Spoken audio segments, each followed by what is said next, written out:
तो भाई शुरू करते हैं आज हमारी सेकंड क्लास चैप्टर 1 की क्लास 12th। अब हम बात कर रहे थे भैया कौन से चैप्टर की बात चल रही है। हमारे चैप्टर 1 जो किसका यूनिट 1 का पार्ट है, ठीक है, स्थिर वैद्युतिकी। और इसमें हम पढ़ रहे थे पार्ट चैप्टर 1 का ये होगा सेकंड पार्ट, जिसमें हम चैप्टर 1 को पूरी तरीके से ख़त्म करेंगे। और जितने भी चीज़ें जो है वो हमने अभी तक पढ़ी हैं उनके बारे में भी आप लोगों को मैं बता देता हूँ। हमने कूलाम नियम तक डिस्कस कर लिया था। अब कूलाम के नियम के बाद वाली कहानी, चैप्टर बहुत इंपॉर्टेंट है। एग्जाम में कम से कम 5 नंबर बनते ही बनते हैं इस चैप्टर से, या चैप्टर 1 और चैप्टर 2 मिला के 7 से 8 नंबर जो है वो कंप्लीट हो जाते हैं। इसका मतलब ये है कि ये वाला चैप्टर आपके लिए मोस्ट इंपॉर्टेंट है, तो बिल्कुल ध्यान से पढ़ना। ठीक है, हम क्या बात कर रहे थे, स्थिर वैद्युतिकी मतलब जो चार्ज है वो रुका हुआ होना चाहिए, या फिर जो आवेश है वो पूरी तरीके से कैसा होना चाहिए बेटा, रुका हुआ होना चाहिए।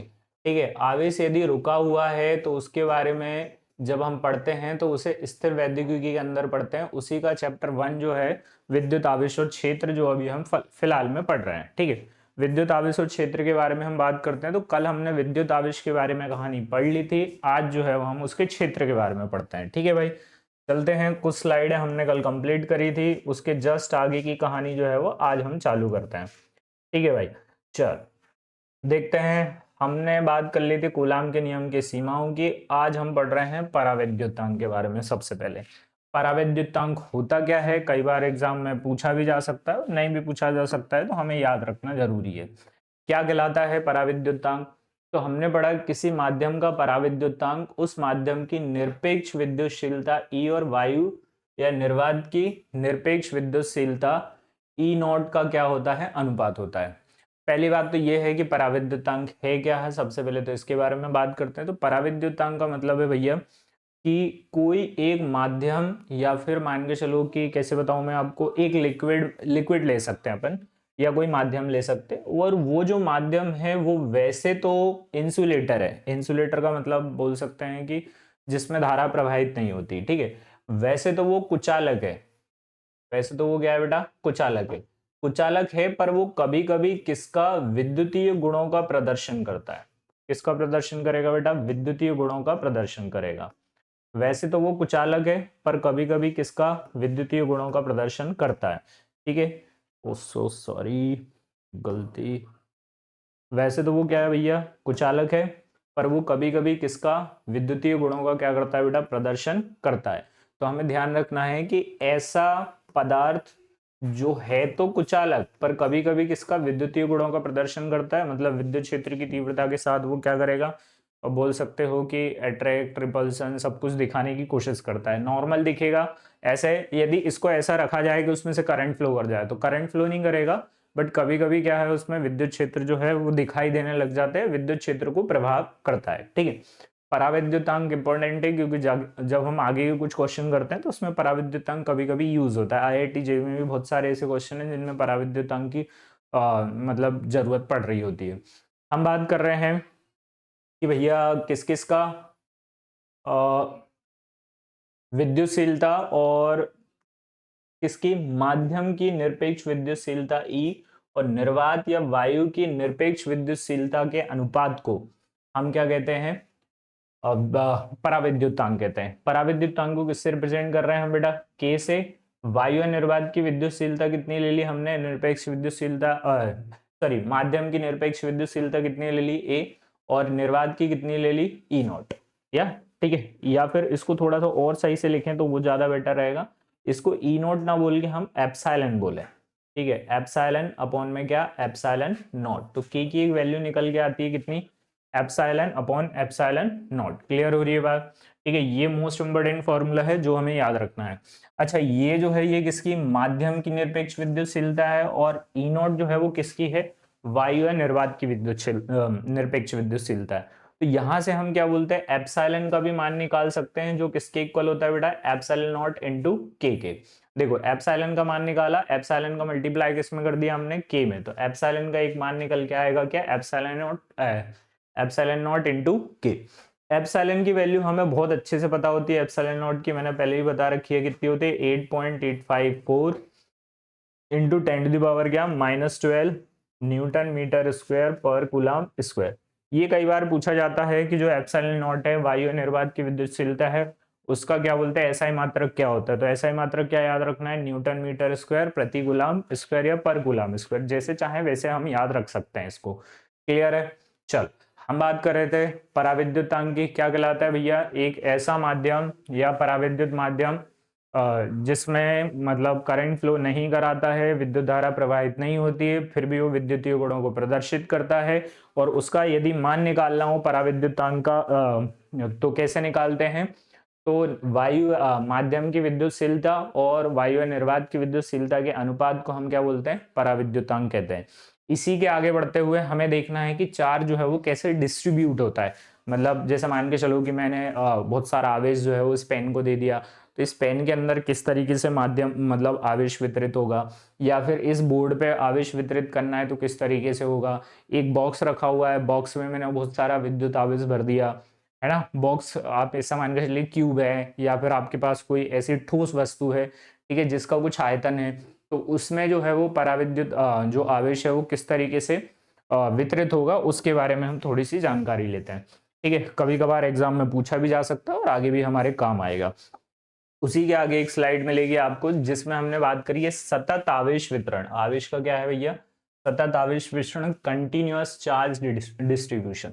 देखते हैं कंटिन्यूअस चार्ज डिस्ट्रीब्यूशन का मतलब ये है कि जब हम किसी भी पदार्थ को आवेश देते हैं तो वो जो पदार्थ है वो इक्वली डिस्ट्रीब्यूट होता है। जैसे मान के चलो कि हमारा घर है, यदि हम उसमें कुछ मिठाइयाँ ला रहे हैं, 4 लोग हैं तो चारों लोगों को बराबर मिठाइयाँ बांट दो। तो सेम कहानी यहाँ पर है, एक कहीं पे भी एक सरफेस को या फिर किसी वॉल्यूम को या फिर किसी लेंथ को अपन ने कुछ आवेश दिया, तो वो आवेश जो है वो पूरी तरीके से डिस्ट्रीब्यूट हो जाएगा। ठीक है, पूरे शरीर में फैल जाएगा। ठीक है, जैसे करंट के झटके। ठीक है, चलो जब किसी वस्तु, रेखा या सतह पर आवेश इस प्रकार फैलाओ कि उसके बीच कोई खाली जगह ना बचे और आवेश समान रूप से क्या हो, प्रतीत हो, मतलब पूरी तरीके से समान रूप से उसको क्या करना है, हमें डिस्ट्रीब्यूट करना है ना। कोई एग्जाम्पल ले सकते हैं सर, बिल्कुल ले सकते हैं। मान के चलो ये हमारे पास एक क्या बोलते हैं सतह है जिसपे हमने कुछ आवेश देना चालू करा, ठीक है, और वो जो आवेश दिया वो पूरी तरीके से इक्वली डिस्ट्रीब्यूट हो जाए, कहीं पे भी जगह खाली ना हो, और जगह खाली भी हो तो थोड़ी बहुत ऐसी दिखे कि हाँ भाई ये पूरी तरीके से बराबर तरीके से फिल है। यदि ये बराबर तरीके से पूरी सतह पर आवेश वितरित हो जाए तो उसे बोलते हैं आवेश का सतत वितरण। और हमेशा इसी तरीके से वितरण होता है, जितना भी क्या बोलते हैं आवेश जो हमने दिया है वो पूरी सतह पे पूरे पे फैलेगा ही फैलेगा, चाहे कुछ भी हो जाए। ठीक है, यदि मान के चलो कम आवेश दिया है तो कम वितरित हो जाएगा, ज्यादा आवेश दिया है तो ज्यादा वितरित हो जाएगा। मान के चलो और इसमें आवेश बढ़ा दिया जाए तो वो बीच में ये जो जगह खाली है उसमें बैठता जाएगा, पर होगा पूरी तरीके से। तो उसी में हम 3 जो है वो टॉपिक पढ़ते हैं सतत आवेश वितरण में। सबसे पहला है लीनियर चार्ज डेंसिटी या फिर क्या, रेखीय आवेश वितरण। क्या पढ़ रहे हैं अपन, रेखीय आवेश वितरण, linear charge distribution. Linear charge distribution बोलता है कि प्रति एकांक लंबाई में उपस्थित आवेश को रेखीय आवेश घनत्व कहते हैं। क्या बोलते हैं, प्रति एकांक लंबाई में उपस्थित। प्रति एकांक लंबाई का मतलब क्या है, एक लेंथ है और वो पूरी तरीके से कैसे यूनिट है, या तो 1 मीटर हो सकती है, या 1 सेंटीमीटर हो सकती है, या फिर 1 मिलीमीटर हो सकती है। ये जो एक एक एक एक कहलाते हैं उन्हीं को हम एकांक बोलते हैं, ये ध्यान रखना। कई बार हमें कंफ्यूजन होती है कि सर बार बार आप प्रति एकांक कर रहे हो, ये प्रति एकांक होता क्या है। तो प्रति एकांक का मतलब है कि एक, ठीक है, अब वो 1 सेंटीमीटर हो सकता है, 1 मिलीमीटर हो सकता है, एक जो है वो मीटर हो सकता है, कुछ भी, और उससे छोटी यूनिट या बड़ी यूनिट चाहो तो वो भी हम लोग जो है वो ले सकते हैं। अभी हम बात कर रहे हैं रेखिक आवेश वितरण की। तो मान लेते हैं कि हमारे पास एक रेखा है, उस रेखा में जो है वो आवेश किस तरीके से वितरित होगा उसके बारे में हम जानकारी लेते हैं।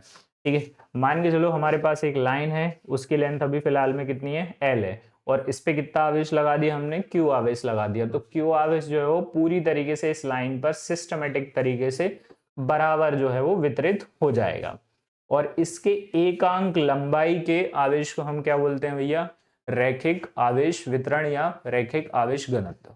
रैखिक आवेश वितरण या रैखिक आवेश घनत्व भी बोलते हैं। ठीक है, रेखीय आवेश घनत्व को हम किससे डिनोट करते हैं, तो यहाँ पे मैंने लाइन छोड़ी हुई है, इसे लैम्डा से रिप्रेजेंट करते हैं। किससे रिप्रेजेंट करते हैं बेटा, लैम्डा। ये जो इस तरीके का साइन है उल्टा y, इसको लैम्डा कहा जाता है ना, ध्यान रखना नहीं तो भूल जाओ भैया। क्या बोलते हैं इसको, लैम्डा। तो लैम्डा का मान निकल के आता है, तो लैम्डा का मान यहाँ से क्या निकलता है भैया, कितना, कितना आवेश है, क्यू आवेश है, और जो क्यू आवेश है वो कितना, एल लंबाई में वितरित कर दिया। तो लैम्डा का एक फॉर्मूला बन जाता है, लैम्डा इज इक्वल टू कितना, क्यू अपॉन में एल। ठीक है, कई बार ये क्यू अपॉन एल जो है वो किस तरीके से वो काम करेगा वो भी देख लेते हैं। ठीक है, लैम्डा इज इक्वल टू कितना, क्यू अपॉन में क्या, एल। एक और तरीका हो सकता है इसका, तो दूसरा तरीका क्या है, लैम्डा इज इक्वल टू कितना, D Q upon D L भी लिखा मिल सकता है। लैम्डा इज इक्वल टू कितना, डी क्यू अपॉन में क्या, डी एल। इस तरीके से कभी कभी जो है वो देखने को मिल जाता है। ठीक है, ये भी आप ध्यान रख सकते हैं। ठीक है, चलो, तो एक फॉर्मूला ये हो गया lambda is equal to Q upon L. दूसरा फॉर्मूला क्या हो गया, लैम्डा इज इक्वल टू कितना, डी क्यू अपॉन में क्या, डी एल। क्लियर है बात, ये दोनों के दोनों फॉर्मूले यूज होंगे आगे चल के। आप बोलोगे सर कि कहाँ यूज होने वाले हैं, तो कई बार हम जब गॉस प्रमेय पढ़ते हैं तो गॉस प्रमेय के अनुप्रयोग भी पढ़ते हैं। तो गॉस प्रमेय के अनुप्रयोग में ये सारी की सारी चीजें आपको देखने को मिलेंगी। ठीक है, प्रति एकांक लंबाई में उपस्थित आवेश को हम क्या बोलते हैं, रेखीय आवेश घनत्व कहते हैं। इसे काय से रिप्रेजेंट करते हैं बेटा, लैम्डा से। लैम्डा का फॉर्मूला हो गया क्यू अपॉन एल, या फिर लैम्डा का एक और फॉर्मूला याद रखेंगे हम, क्या, डी क्यू अपॉन में क्या, डी एल। नेक्स्ट आगे की कहानी पढ़ते हैं। इसके बाद आता है क्या, पृष्ठीय या सतही आवेश वितरण या फिर घनत्व। पृष्ठीय आवेश घनत्व भी बोलते हैं इसको। किस नाम से जानते हैं बेटा, पृष्ठीय आवेश घनत्व। पृष्ठीय से क्या समझ में आता है सर, पृष्ठीय से समझ में आता है कि एक पृष्ठ पे कितना आवेश वितरण है उसके बारे में बात हो रही है। ठीक है, पृष्ठ को कैसे समझो, जैसे ये बोर्ड है, ये भी एक पृष्ठ है, आपकी कॉपी है उसका एक पन्ना हो सकता है, वो भी एक तरीके का क्या होगा, पृष्ठ होगा। ठीक है, तो इस तरीके से हम पृष्ठीय आवेश घनत्व की बात कर रहे हैं। यहां पर लिखा है प्रति एकांक क्षेत्रफल में उपस्थित, प्रति एकांक क्षेत्रफल में उपस्थित आवेश को पृष्ठीय आवेश घनत्व कहते हैं। इसको किससे रिप्रेजेंट करते हैं, तो इसे सिग्मा से रिप्रेजेंट करते हैं। ये जो ऐसा साइन है इसे सिग्मा कहा जाता है। क्या कहा जाता है बेटा, सिग्मा। ठीक है, किससे रिप्रेजेंट करते हैं, सिग्मा से। अच्छा, और कहाँ मिलेगा, तो केमिस्ट्री पढ़ोगे तो उसमें सिग्मा बॉन्ड पाई बॉन्ड पढ़ोगे। सिग्मा बॉन्ड और पाई बॉन्ड के बारे में जब आप पढ़ रहे होगे तो ये जो है वो सिग्मा बॉन्ड होता है, और इस तरीके से ओवरलैप करते हुए देखे तो वो पाई बॉन्ड होता है। उसके बारे में आप आगे की कहानी पढ़ोगे, वो केमिस्ट्री की बात है। ठीक है, बाकी आप ध्यान रखना कि इसे हम किस नाम से जानते हैं, सिग्मा के नाम से जानते हैं। किसको बोलते हैं हम, पृष्ठीय आवेश घनत्व। याद रखना ये सिग्मा जो है वो कहाँ यूज मिलेगा, जब हम पैरेलल प्लेट कैपेसिटर पढ़ेंगे चैप्टर 2 में, तो वहां पर इसका जो यूज है थोड़ा सा। ठीक है, तो ध्यान रखना कि अच्छा ऐसा कुछ पढ़ा था। क्या बात हो रही है, हमारे पास एक सरफेस है, उस सरफेस का एरिया मैं ले लेता हूँ भैया एस, या फिर ds, जो भी चाहें वो ले सकते हैं। ठीक है, या फिर कभी कभी ए भी यूज करते हैं, जो भी आपकी इच्छा हो यूज कर सकते हैं। अब इस पे जो है वो कुछ आवेश जो है वो पूरी तरीके से वितरित है। तो आपने बोला कि प्रति एकांक क्षेत्रफल में या प्रति इकाई क्षेत्रफल में उपस्थित आवेश को हम क्या बोलते हैं, पृष्ठीय आवेश घनत्व कहते हैं। किससे रिप्रेजेंट करते हैं इसको, सिग्मा से। तो एक फॉर्मूला बता दो। तो पहला फॉर्मूला तो ये हो जाएगा कि sigma is equal to Q upon A, ये भी यूज कर सकते हैं, या फिर sigma is equal to Q upon S भी यूज कर सकते हैं, ये भी एक फॉर्मूला हो सकता है। या फिर क्या, sigma is equal to D Q upon D S भी यूज कर सकते हैं, है ना। ये D Q upon D S rate of change of होता है। ठीक है, जो आप उसमें मैथ्स में बहुत अच्छे से पढ़ते हैं। ठीक है, अभी फिलहाल में हमें थोड़ी बहुत ध्यान रखना है कि अच्छा ये भी ऐसा एक फॉर्मूला हो सकता है। तो सिग्मा के 3 फॉर्मूले मिल गए, Q upon A, sigma is equal to Q upon S, sigma is equal to कितना, D Q upon D S.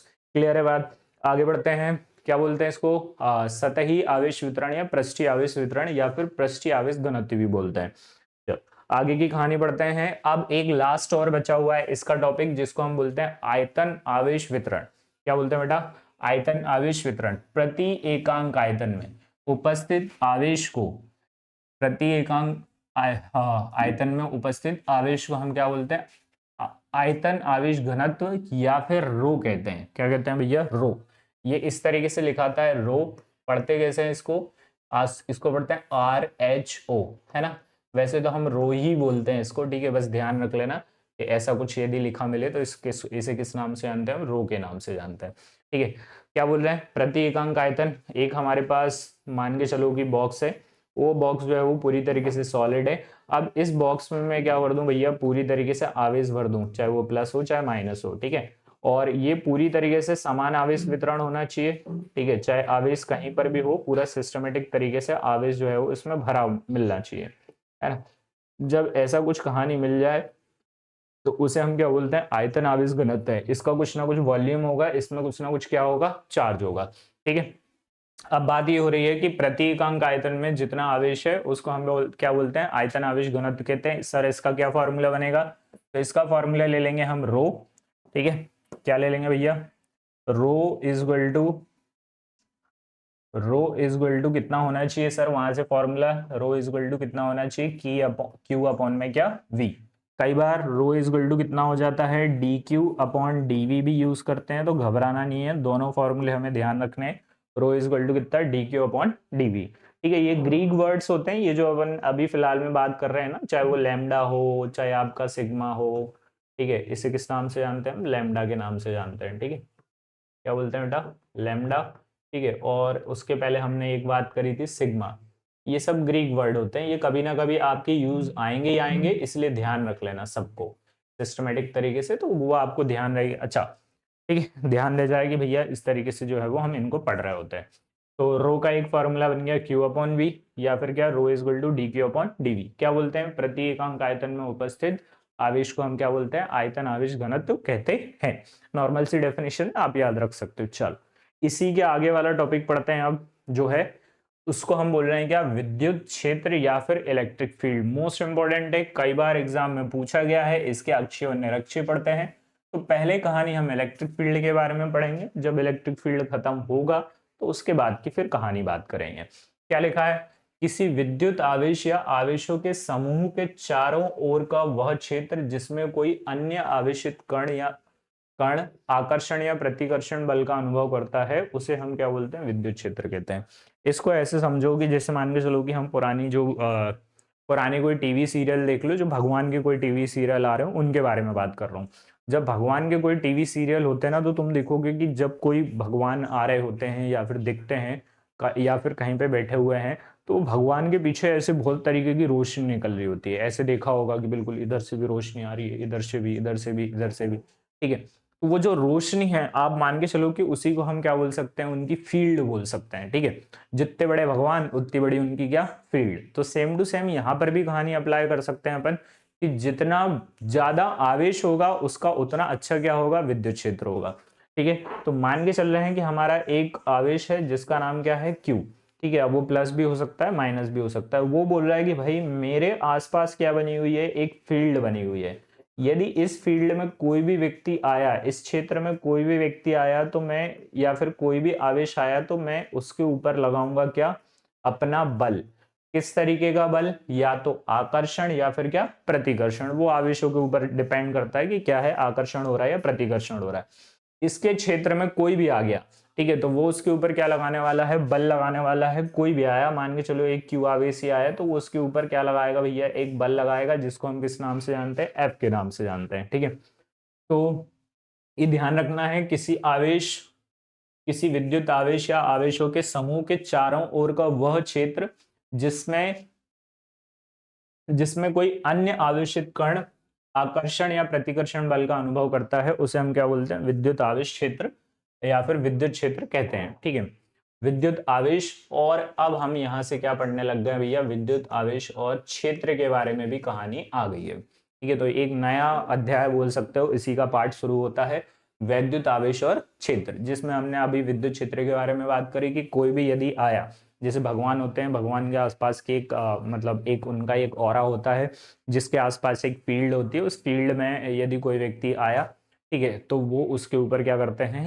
मतलब अपना प्रभाव डालने की कोशिश करते हैं। तो सेम टू सेम यहाँ पर भी है, यदि इसके क्षेत्र में कोई भी आने की कोशिश करेगा, तो उसके ऊपर या तो आकर्षण बल लगेगा या फिर प्रतिकर्षण बल लगेगा। दोनों में से कोई एक कहानी जो है वो चलेगी ही चलेगी। ये हम यहाँ तक पढ़ चुके हैं। ठीक है, विद्युत आवेश के बाद या फिर विद्युत क्षेत्र के बाद की कहानी क्या बोलती है, तो विद्युत क्षेत्र के बाद बोलते हैं हम क्या, विद्युत क्षेत्र की तीव्रता। विद्युत क्षेत्र की तीव्रता, अब मैंने बोला कि भाई वो लगाएंगे तो सही, आकर्षण बल प्रतिकर्षण बल लगेगा ही लगेगा, पर कितनी तीव्रता से लगेगा, कितना फोर्स लगने वाला है, उसके बारे में बात करें। मान के चलो किसी को खींचना है, तो किसी को, कोई पहलवान होगा तो ज्यादा खींच पाएगा, कोई पहलवान नहीं होगा थोड़ा कम होगा। यदि दुबला पतला मेरे जैसा कोई व्यक्ति होगा, तो वो थोड़ा धीरे धीरे खींच पाएगा, है ना। तो सेम टू सेम यहाँ पर कहानी है कि हम बात कर रहे हैं विद्युत क्षेत्र की तीव्रता की, कितना बल लगाने वाला है उसके बारे में बात करते हैं। तो देखो, विद्युत क्षेत्र के किसी बिंदु पर रखे एकांक धनात्मक परीक्षण आवेश। एकांक धनात्मक परीक्षण आवेश क्या होता है भैया? क्यू नॉट होता है, और इसकी जो वैल्यू है या क्यू नॉट का जो मान है वो हमेशा किसके इक्वल लेके चलते हैं? हम 1 के इक्वल लेके चलते हैं। तो लिखा है विद्युत क्षेत्र के किसी बिंदु पर रखे गए एकांक धनात्मक परीक्षण आवेश द्वारा अनुभव किए जाने वाले बल को विद्युत क्षेत्र की तीव्रता कहते हैं। किससे रिप्रेजेंट कर रहे हैं भैया? ई से रिप्रेजेंट कर रहे हैं। ठीक है, ध्यान रखना है, यदि मान के चलो कि ये हमारा जो Q है, इसके आसपास की विद्युत क्षेत्र की तीव्रता में कोई भी एकांक धनावेश आया, ठीक है, कहीं पर भी आसपास एक कोई भी एकांक धनावेश आया, मान के चलो कि हमने Q नॉट ले लिया, तो वो इसके ऊपर कुछ ना कुछ बल लगाएगा। मैंने मान लिया कितना बल लगा रहा है? F। तो इन दोनों का जो अनुपात है उसी को हम बोलते हैं क्या? विद्युत क्षेत्र की तीव्रता। देखो यहाँ पे लिखा हुआ है विद्युत क्षेत्र के किसी बिंदु पर रखे गए एकांक धनात्मक परीक्षण आवेश। धनात्मक ध्यान रखना, क्यू नॉट जो है वो धनात्मक होता है। आगे जब हम कहानी पढ़ेंगे तो आपको ध्यान रखना पड़ेगा। एकांक धनात्मक परीक्षण आवेश द्वारा अनुभव किए जाने वाले बल, अनुभव किए जाने वाले बल को विद्युत क्षेत्र की क्या कहते हैं? तीव्रता कहते हैं। और इसे किससे रिप्रेजेंट करते हैं? ई से। तो मान के चल रहे हैं कि एक क्यू आवेश है और यहाँ पे क्यू नॉट रखा हुआ है, इसके ऊपर कुछ बल लगा रहा है F, तो E का फॉर्मूला क्या बनेगा? तो E का फॉर्मूला बन जाएगा F अपॉन क्यू नॉट। दोनों का जो अनुपात है उसी को हम क्या बोलेंगे? क्या? विद्युत क्षेत्र की तीव्रता। और विद्युत क्षेत्र की तीव्रता को किससे रिप्रेजेंट कर रहे हैं भैया? E से। तो E बराबर F अपॉन क्या हो गया? Q not. सर F जो है वो क्या होता है भैया? न्यूटन होता है। तो इसका ऐसा ही मात्रक बनाते हैं हम। क्या बनेगा भैया इसका ऐसा ही मात्रक? तो ऐसा ही मात्रक बन जाएगा क्या? विद्युत क्षेत्र की जो फोर्स है उसको हम किससे बोलते हैं? न्यूटन से। और जो आवेश है उसको किससे रिप्रेजेंट कर रहे थे? कूलाम से। तो ये हो गया ऐसा ही मात्रक क्या? न्यूटन पर कूलाम। ये कैसी राशि है? कई बार पूछा जाता है। तो भैया ये एक सदिश राशि है। कैसी राशि है बेटा? सदिश राशि। ये ध्यान रखना, ये एग्जाम में पूछा गया है कि विद्युत क्षेत्र की तीव्रता कैसी राशि होती है? तो ये एक सदिश राशि होती है, ये भी हमें ध्यान रखना है। क्लियर? चलो, ऐसा ही मात्रक हो गया, न्यूटन प्रति कूलाम, सदिश हो गया, सदिश राशि हो गई। आगे कई बार ये भी पूछा जाता है कि एक बिंदु आवेश के कारण विद्युत क्षेत्र की तीव्रता क्या होती है। देख लें इसके आगे कुछ है या फिर उसी को पढ़ते हैं। ठीक है, एक नया पार्ट ले लेते हैं अपन, इसी में ऐड कर लेते हैं। ठीक है, जिसको अपन पढ़ पाएंगे। हम बात कर रहे हैं एकांक धनावेश के या फिर बिंदु आवेश के कारण विद्युत क्षेत्र की तीव्रता। तो अभी मैंने बात करी कि एक Q है, ठीक है, वो इसके ऊपर कुछ ना कुछ बल लगाएगा। तो कितना बल लगाया? F। और किसके ऊपर लगा रहा है? एकांक धनावेश के ऊपर। तो हमने बोला कि जो E बराबर है वो किसके इक्वल पढ़ा हमने? F अपॉन क्यू नॉट के। बट हमें पता है किंतु कि F का तो एक फॉर्मूला पढ़ के आए हम। क्या पढ़ा है? F का फॉर्मूला वो पढ़ा हमने कितना? 1/4 epsilon naught Q naught upon में क्या? R square. बिंदु आवेश के लिए यही बनेगा, क्यू नॉट अपॉन में क्या? R square. मान लिया कि कितनी दूरी पर है वो? आर दूरी पर है। ठीक है, तो ये हम पढ़ के आए हैं किससे? कूलाम के नियम से। तो एफ का मान उठा के यहाँ रखते हैं। तो ई का मान कितना हो जाएगा? 1/4 एप्सिलॉन नॉट, और साथ में क्या आ जाएगा? क्यू नॉट अपॉन में क्या? R square. और इसको डिवाइड करेंगे हम। एफ का मान तो लिख लिया, नीचे क्या है? 1/क्यू नॉट आ गया, क्योंकि क्यू नॉट जो है वो नीचे है। तो क्यू नॉट से क्यू नॉट क्या हो जाएगा भैया? कैंसिल हो जाएगा। तो ई का एक और मान निकल के आ जाएगा 1/4 एप्सिलॉन नॉट, और क्या? क्यू अपॉन में क्या? R square. और साथ में क्या आ जाएगा? न्यूटन प्रति कूलाम। तो ई का एक और मान मिल गया कितना? 1/4 एप्सिलॉन नॉट क्यू बाय क्या? R square. कई बार ये भी बात करी जाती है कि मान के चलो यही जो है ये किसी पराविद्युत माध्यम में रखा हो, तो कई बार ऐसा भी तो हो सकता है ना कि ये जो दोनों आवेश हैं वो किस में रखे हो बेटा? पराविद्युत माध्यम में रखे हो। और जब मान के चलो कि किसी पराविद्युत माध्यम में रखे हो तो इसकी विद्युत क्षेत्र की तीव्रता में क्या फर्क दिखेगा? तो इसमें दिखेगा कितना? E बराबर कितना? 1/4 एप्सिलॉन नॉट, और साथ में क्या आ जाएगा? K, और साथ में क्या? Q upon R square. तो ये भी एक विद्युत क्षेत्र की तीव्रता बन सकती है, न्यूटन प्रति कूलाम। ठीक है, ये हमारा एक बिंदु आवेश के लिए कोई ना कोई मतलब बोल सकते हो विद्युत क्षेत्र की तीव्रता हो सकती है। E बराबर कितना? 1/4 एप्सिलॉन नॉट, Q अपॉन में क्या? R square. तो दो फॉर्मूले हो गए हमारे पास। एक पहला जो इंपॉर्टेंट फॉर्मूला है E equal to F by Q naught. ये बहुत अच्छे से ध्यान रखना, कई बार हम पढ़ेंगे इसको। कई बार F equal to Q naught into E के बारे में भी पढ़ते हैं।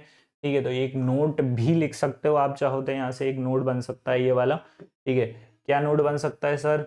नोट बनेगा कि ये जो है ये क्या कहलाता है?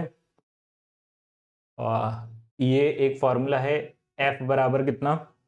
एफ F बराबर कितना, Q नॉट इंटू ई। इसके बराबर बनेगा F बराबर कितना, Q नॉट इंटू ई, या फिर F बराबर कितना, Q ई भी यूज कर सकते हैं। दोनों में से जो भी यूज करें दोनों इंपॉर्टेंट है। F equal to Q naught into E भी इंपॉर्टेंट है और F equal to Q E भी इंपॉर्टेंट है। दोनों में से कोई एक फॉर्मूला कभी ना कभी आगे की तरफ यूज होगा। इसके ऊपर कुछ ना कुछ क्वेश्चन भी आ जाते हैं कई बार, तो दोनों फॉर्मूले जो है वो हम याद रखेंगे। पहला क्या याद रखेंगे, E equal to 1/4 pi epsilon naught Q by R square, किसके लिए, वायु या एयर, वायु या फिर निर्वात के लिए, या कोई पराविद्युत माध्यम आया तो फॉर्मूला जो है वो बदल जाएगा। क्या बदलेगा, 1/4 pi epsilon naught Q by क्या, आर स्क्वायर। चलो भाई, यहां तक विद्युत क्षेत्र पढ़ लिया, पर विद्युत क्षेत्र के साथ साथ एक और कहानी चलती है जिसको हम विद्युत क्षेत्र रेखाओं के नाम से जानते हैं। ठीक है, विद्युत क्षेत्र रेखाएं क्या होती हैं उनके बारे में थोड़ा सा डिस्कशन जो है वो अब हम कर लेते हैं। ठीक है, क्या लिखा है, विद्युत क्षेत्र रेखाएं या फिर इलेक्ट्रिक फील्ड लाइंस। क्या लिखा है भैया, विद्युत क्षेत्र रेखाएं या फिर इलेक्ट्रिक फील्ड लाइंस।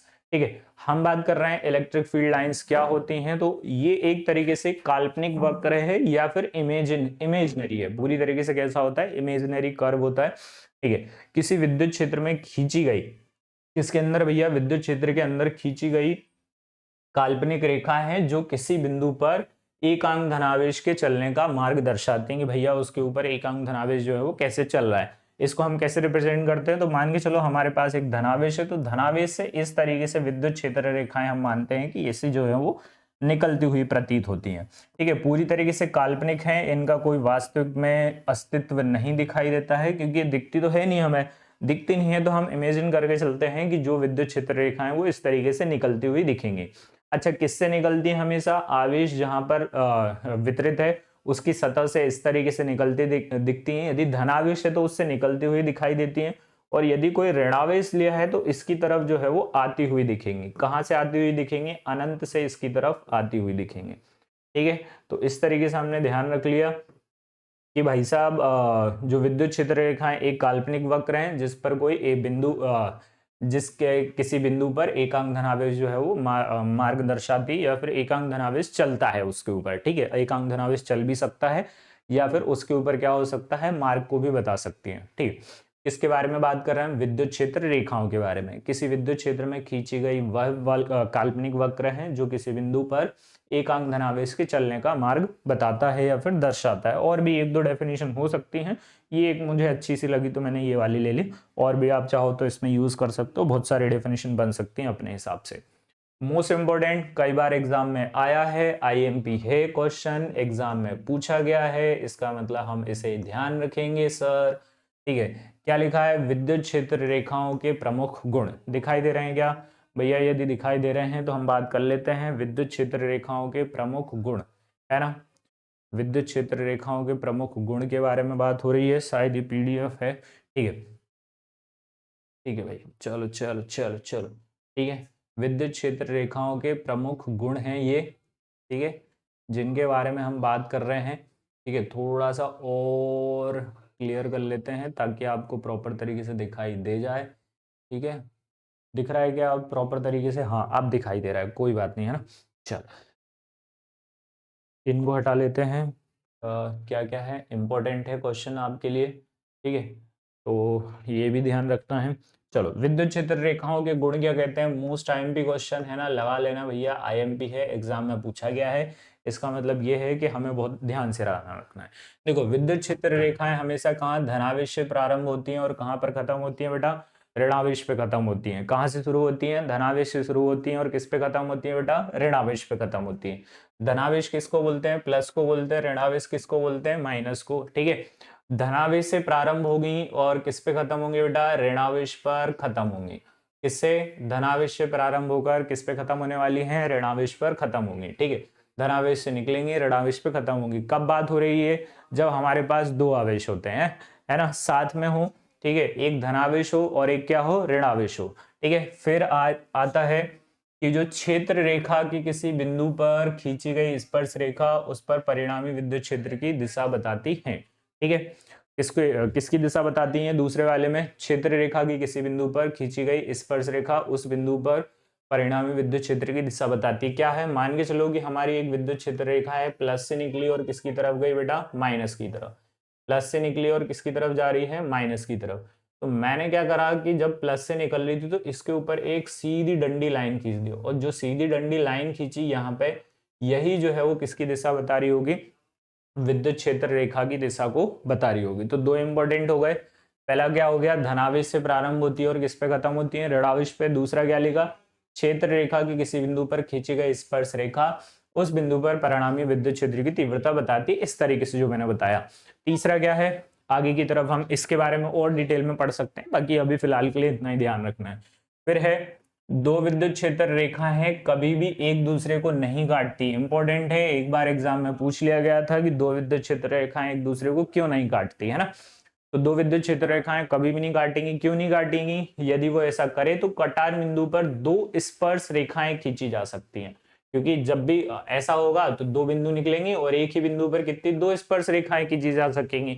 इसका मतलब विद्युत क्षेत्र की कितनी दिशाएं बनेंगी, दो बनेंगी, और विद्युत क्षेत्र की दो दिशाएं एक ही बिंदु से बनना पॉसिबल है ही नहीं। ठीक है, ये ध्यान रखना है। फिर क्या होता है, ये रेखाएं पूरी तरीके से कंटिन्यूअस या सतत होती हैं और बिना टूटे धनावेश से ऋणावेश की ओर चलती हैं। कभी भी ये टूटती नहीं है, मतलब ये मान के चलना है कि बीच में कभी भी क्या नहीं आएगा, एक ब्रेक नहीं बन सकता, ये पूरी तरीके से कंटिन्यूअस होती हैं। इसके लिए हम पढ़ते हैं, जब हम कोई मैथ्स का स्टूडेंट होगा तो उसको बहुत अच्छे से पता होगा। ठीक है, जब हम चैप्टर जो है वो 6 पढ़ते हैं तो उसमें कहानी जो है वो अच्छे से समझ में आती है कि कोई भी लाइन जो है वो फंक्शन जो है वो कंटिन्यूअस कब होता है, डिसकंटिन्यूअस कब होता है। ठीक है, तो ये बिना टूटे कहां से, धनावेश से ऋणावेश की तरफ जाएंगी, बीच में कभी भी ये टूटेंगी नहीं। ठीक है, फिर आ रहा है पांचवा पॉइंट, जहां विद्युत क्षेत्र रेखाएं सघन पास पास होती हैं वहां विद्युत क्षेत्र कैसा होता है, प्रबल होता है ना। सघन का मतलब क्या होता है बेटा, पास पास होती हैं वहां विद्युत क्षेत्र रेखाएं प्रबल होगा, मतलब बहुत ज्यादा स्ट्रॉन्ग होगा। ठीक है, प्रबल का मतलब क्या होता है, स्ट्रांग होगा। और जहां दूर दूर होंगी या फिर विरल होंगी, विरल का मतलब क्या होता है, दूर दूर होंगी, वहां विद्युत क्षेत्र क्या होगा, दुर्बल होगा। ठीक है, दो कहानी। फिर चलते हैं हम छठे वाले इंपॉर्टेंट पॉइंट की तरफ। स्थिर आवेशों के कारण ये रेखाएं कहां से, अनंत से शुरू होकर धनावेश पर, अनंत से शुरू होकर या धनावेश से शुरू होकर किसकी तरफ बढ़ती हैं, ऋणावेश पर बढ़ती हैं। अर्थात ये क्या नहीं बनाती, कभी भी एक बंद लूप नहीं बनाती है, ध्यान रखना। और ये कभी भी आवेश के अंदर नहीं मिलेंगी, ये केवल आवेश की किस पे, सतह पे ही खत्म होंगी, आवेश के अंदर विद्युत क्षेत्र रेखाएं नहीं होती हैं।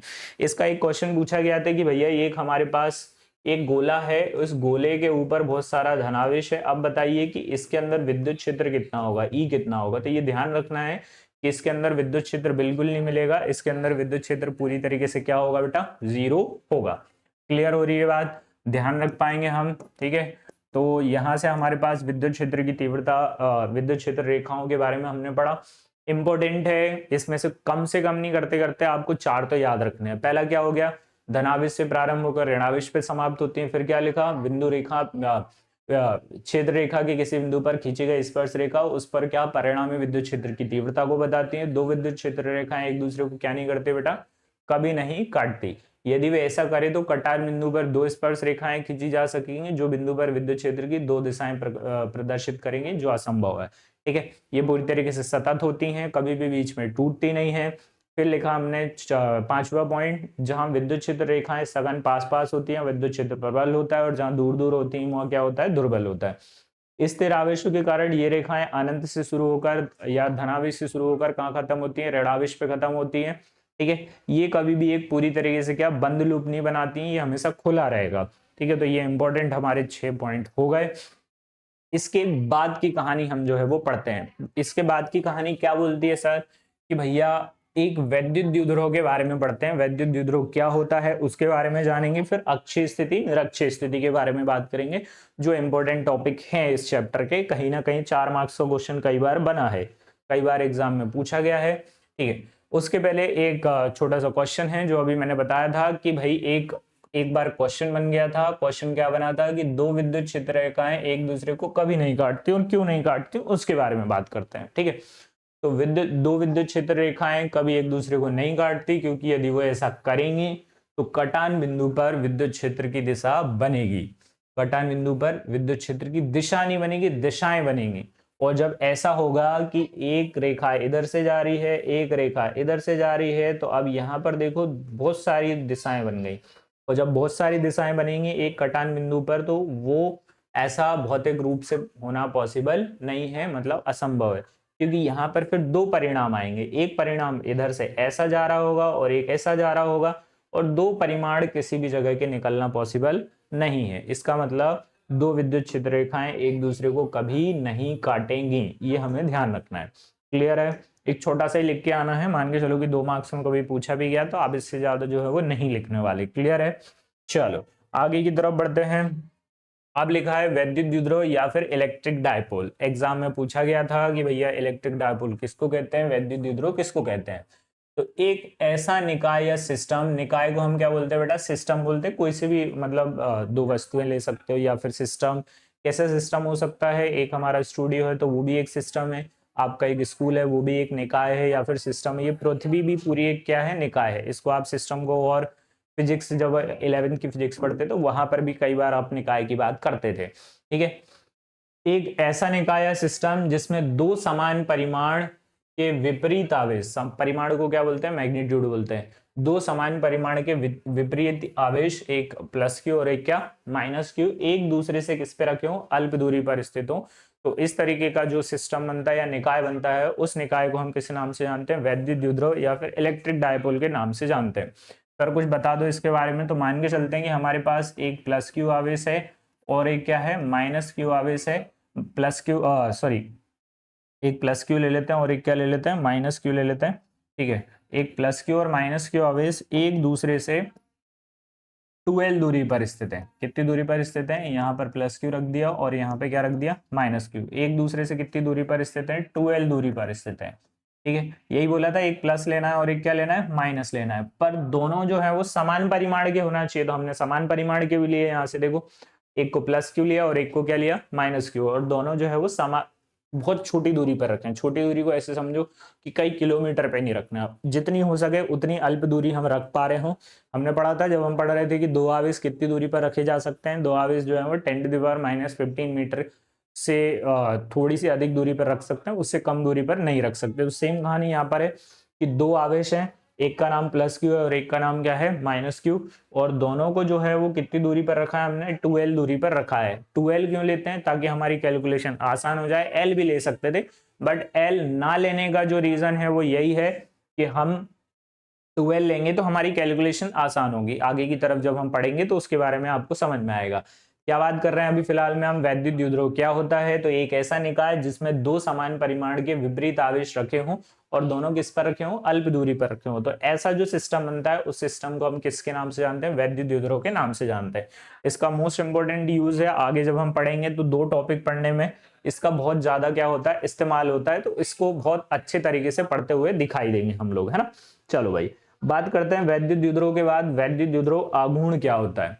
ठीक है, वैद्युत द्विध्रुव आघूर्ण या फिर इलेक्ट्रिक डायपोल मोमेंट क्या होता है ना। एग्जाम को हिंदी में भी याद रखना है और इंग्लिश में भी याद रखना है। कई बार हमें आस पड़ोस से जो है वो मदद मिल जाती है। मदद मीन्स कि एक हिंदी मीडियम का बच्चा बैठा हो सकता है आपके आसपास, एक इंग्लिश मीडियम का हो, तो उससे कभी कभार नहीं समझ में आए, या फिर पेपर जो है वो हिंदी इंग्लिश दोनों में आता है, तो कई बार हिंदी में नहीं याद रहता है तो इंग्लिश में याद रह जाता है, तो वो भी हम याद रख सकते हैं। ठीक है, हम बात कर रहे हैं वैद्युत द्विध्रुव आघूर्ण के बारे में। तो अभी हमने पढ़ा कि वैद्युत द्विध्रुव किसको कह रहे हैं, एक प्लस क्यू आवेश है और एक क्या है, माइनस क्यू आवेश। कितनी दूरी पर रखे हुए हैं, 2l दूरी पर रखे हैं, एक को बिंदु ए पर, एक को कितने बिंदु बी पर रख रहे हैं। ठीक है, वैद्युत द्विध्रुव के किसी एक आवेश, क्या लिखा, वैद्युत द्विध्रुव के किसी एक आवेश के परिमाण और दोनों आवेशों के बीच की दूरी के गुणनफल को हम क्या कहते हैं, वैद्युत द्विध्रुव आघूर्ण कहते हैं। किसी एक आवेश का परिमाण लेना है, क्या लेना है बेटा, किसी एक आवेश का परिमाण और उस दोनों आवेशों के बीच की दूरी के गुणनफल को हम किस नाम से जानते हैं, वैद्युत द्विध्रुव आघूर्ण के नाम से जानते हैं। किससे रिप्रेजेंट करते हैं सर, इसको हम P से रिप्रेजेंट करेंगे। किससे रिप्रेजेंट करेंगे, P से। ठीक है, तो P इज इक्वल टू कितना हो जाएगा, एक तो कोई सा भी परिमाण ले लो, तो प्लस माइनस तो आने नहीं वाले जब परिमाण होगा, तो एक तो Q हो जाएगा और दोनों के बीच की क्या लेनी है, दूरी, तो वो कितनी है, 2l। तो हमारे पास P का एक फॉर्मूला बन गया, क्या, Q इंटू 2l। क्या बन गया, Q इंटू 2l। और क्या लिख सकते हैं सर, इसको लिख सकते हैं P इज इक्वल टू कितना, 2QL। कई बार ऐसा भी यूज करते हैं। मोस्ट इंपोर्टेंट है, याद रखना, फॉर्मूला बहुत बार हम यूज करने वाले हैं अभी अच्छी स्थिति और निरक्षीय स्थिति में, तो हमें बहुत अच्छे से याद रखना है। क्या बोल रहे हैं, किसी एक आवेश का परिमाण और उनके दोनों आवेशों के बीच की दूरी के गुणनफल को क्या बोलते हैं? वैद्युत आघूर्ण कहते हैं। किससे रिप्रेजेंट कर रहे हैं इसको? पी से। तो पी इक्वल टू कितना? Q into 2L। तो पी का एक फॉर्मूला बन गया जिसको हम किस नाम से जान रहे हैं? 2QL के नाम से जान रहे हैं। किसके नाम से जान रहे हैं बेटा? 2QL के नाम से। क्लियर है? चलो भाई, अब हम मिलते हैं वैद्युत विद्रोह के कारण कितनी विद्युत क्षेत्र की तीव्रताएं बनती हैं। यही क्वेश्चन जो है वो एग्जाम में आता है, या फिर उसको पहले एक क्वेश्चन है उसको हम सॉल्व करते हैं फिर आगे की तरफ बढ़ते हैं। देखो क्या लिखा है, दो विपरीत आवेश +2 कूलाम और -2 कूलाम एक दूसरे से 4 सेंटीमीटर की दूरी पर स्थित है। एक +2 कूलाम ले लिया मैंने और एक क्या ले लिया? -2 कूलाम ले लिया। दोनों कितनी दूरी पर रखे हैं बेटा? 4 सेंटीमीटर की दूरी पर रखे हुए हैं। वैद्युत विद्रोह आघूर्ण की गणना करें, मतलब पी का मान निकालना है। तो सबसे पहले जो दिया है वो लिखते हैं, उसके बाद की कहानी आगे की तरफ पढ़ते हैं। दिया क्या है कि जो Q का जो मान है वो कितने कूलाम दे दिया आपको? 2 कूलाम दे दिया। और साथ में जो डिस्टेंस है या फिर 2L का मान है वो कितने सेंटीमीटर है? 4 सेंटीमीटर।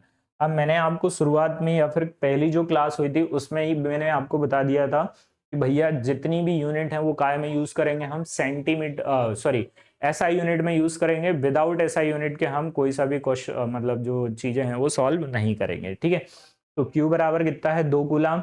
2L बराबर कितना है? 4 सेंटीमीटर। क्या सेंटीमीटर एसआई यूनिट है? तो भैया सेंटीमीटर जो है वो एसआई यूनिट नहीं होती है। क्या होती है एसआई यूनिट? तो एसआई यूनिट क्या लेके चलते हैं हम? मीटर। क्या लेके चलते हैं? मीटर। तो इसको मीटर को सेंटीमीटर में चेंज करना है। तो हमने पढ़ा 1 मीटर में कितने सेंटीमीटर होते हैं? 100 सेंटीमीटर होते हैं। तो 1 सेंटीमीटर में कितने मीटर होंगे? तो 1/100 मीटर होंगे। 1/100 का मतलब क्या है? 1/10⁻² मीटर। इसको ऊपर ले जाएंगे तो 10⁻⁻² मीटर हो जाएगा। तो 1 सेंटीमीटर भैया बराबर होता है किसके? किसके बराबर होता है? 10⁻⁻² मीटर के। ये ध्यान रखना, एग्जाम में पूछा जा सकता है। ठीक है, मतलब एग्जाम में क्या, जब हम न्यूमेरिकल सॉल्व करते हैं तो ये बेसिक है, बिल्कुल बिल्कुल छोटा सा बेसिक है जिसको हमें याद रखना है। तो 4 सेंटीमीटर है सर, तो क्या लिखे हैं? तो 4 इंटू 10⁻⁻ कितना? -2 मीटर। इसके मत करा करो, ऐसी चीजें बहुत ध्यान से पढ़ा करो। यदि न्यूमेरिकल है तो उसको ध्यान से देखा करो। जरूरी नहीं है कि हम न्यूमेरिकल सॉल्व कर रहे हैं, उसमें भी बहुत सारी चीजें जो है वो आपको देखने को मिलेंगी। तो 2L बराबर 4 सेंटीमीटर। 4 को हमने क्या लिख लिया? 4 इंटू 10⁻⁻² मीटर। ठीक है, क्या निकालना है? P निकालना है। तो P का फॉर्मूला क्या पढ़ लिया हमने? Q इंटू कितना? 2L। तो Q का मान कितना है? 2 है। और 2L का मान कितना है? ये 2L का मान है, टोटल है ना। ये किसका मान है बेटा? 2L का। कई बार हम गलती क्या करते हैं, जब ऐसा कोई क्वेश्चन सॉल्व करते हैं तो ये L का मान कंसीडर कर रहे होते हैं, पर L का मान नहीं, ये किसका मान है? 2L का। तो Q इंटू 2L, तो 2 लिखा। और 2L का मान कितना है बेटा? 4 इंटू 10⁻⁻ कितना? -2। तो 4 दूना कितना होता है? 8 होता है। तो 8 इंटू 10⁻⁻ कितना? -2। और साथ में क्या आ जाएगा? न्यूटन, सॉरी न्यूटन मीटर, क्या कूलाम मीटर। क्या लिख लेंगे? कूलाम, और साथ में क्या? मीटर। ये आपकी क्या हो जाएगी? इसकी एसआई यूनिट। और ये हमारा जो है वो छोटा सा आंसर निकल के आएगा। क्या आंसर निकला? 8 इंटू 10⁻⁻ क्या? -2 कूलाम मीटर, है ना। छोटा सा क्वेश्चन है। अच्छा, इसके बारे में हमने बात करी थी कि भैया इसके बाद हम पढ़ने वाले हैं क्या? अक्षीय स्थिति और निरक्षीय स्थिति। दो तरीके की स्थितियां कई बार आती हैं एग्जाम में। एक वैद्युत विद्रोह के कारण किसी बिंदु पर विद्युत क्षेत्र की तीव्रता, मतलब वैद्युत विद्रोह तो लेना ही लेना है, जो +Q और -Q आवेश से मिलकर बना होता है, और दोनों के परिमाण क्या होते हैं? समान होते हैं। ठीक है, तो +Q आवेश लेंगे और क्या लेंगे हम? -Q आवेश लेंगे। और साथ में हम बात करेंगे कि +Q -Q आवेश 2L दूरी पर स्थित है, तो उसकी वजह से किसी अच्छी स्थिति में किसी बिंदु पर विद्युत क्षेत्र की तीव्रता क्या बनती है उसके बारे में बात करेंगे। पूरा क्वेश्चन पूछा जाता है कि वैद्युत विद्रोह के कारण अक्षीय स्थिति में विद्युत क्षेत्र की तीव्रता बताइए। वैद्युत विद्रोह के कारण अक्षीय स्थिति में किसी बिंदु पर विद्युत क्षेत्र की तीव्रता बताइए। तो यहाँ पर दो स्थिति हैं, एक तो एक्सियल पोजीशन है और दूसरी क्या है? Equatorial position. इक्वेटोरियल को हम बोलते हैं निरक्षीय स्थिति, और एक्सियल पोजीशन को क्या बोलते हैं? अक्षीय स्थिति। तो सबसे पहले हम अक्षीय स्थिति की बात करेंगे, फिर उसके बाद हम किसके बारे में बात करेंगे? निरक्षीय स्थिति के बारे में बात करेंगे। ठीक है, सबसे पहले ले लेते हैं हम अक्षीय स्थिति।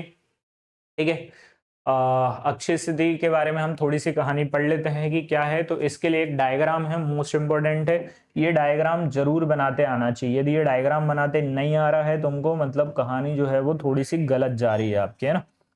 कहानी जो है वो क्या जा रही है भैया? थोड़ी सी गलत जा रही है, मतलब ये आपको बनाते आना चाहिए। क्लियर है? मान के चलो कि हमने क्या ले लिया, यहाँ पर एक प्लस क्यू आवेश ले लिया और एक क्या ले लिया, माइनस क्यू आवेश ले लिया। ये ए पर रखा हुआ है और इसको किस पे रख दिया, बी पे रख दिया।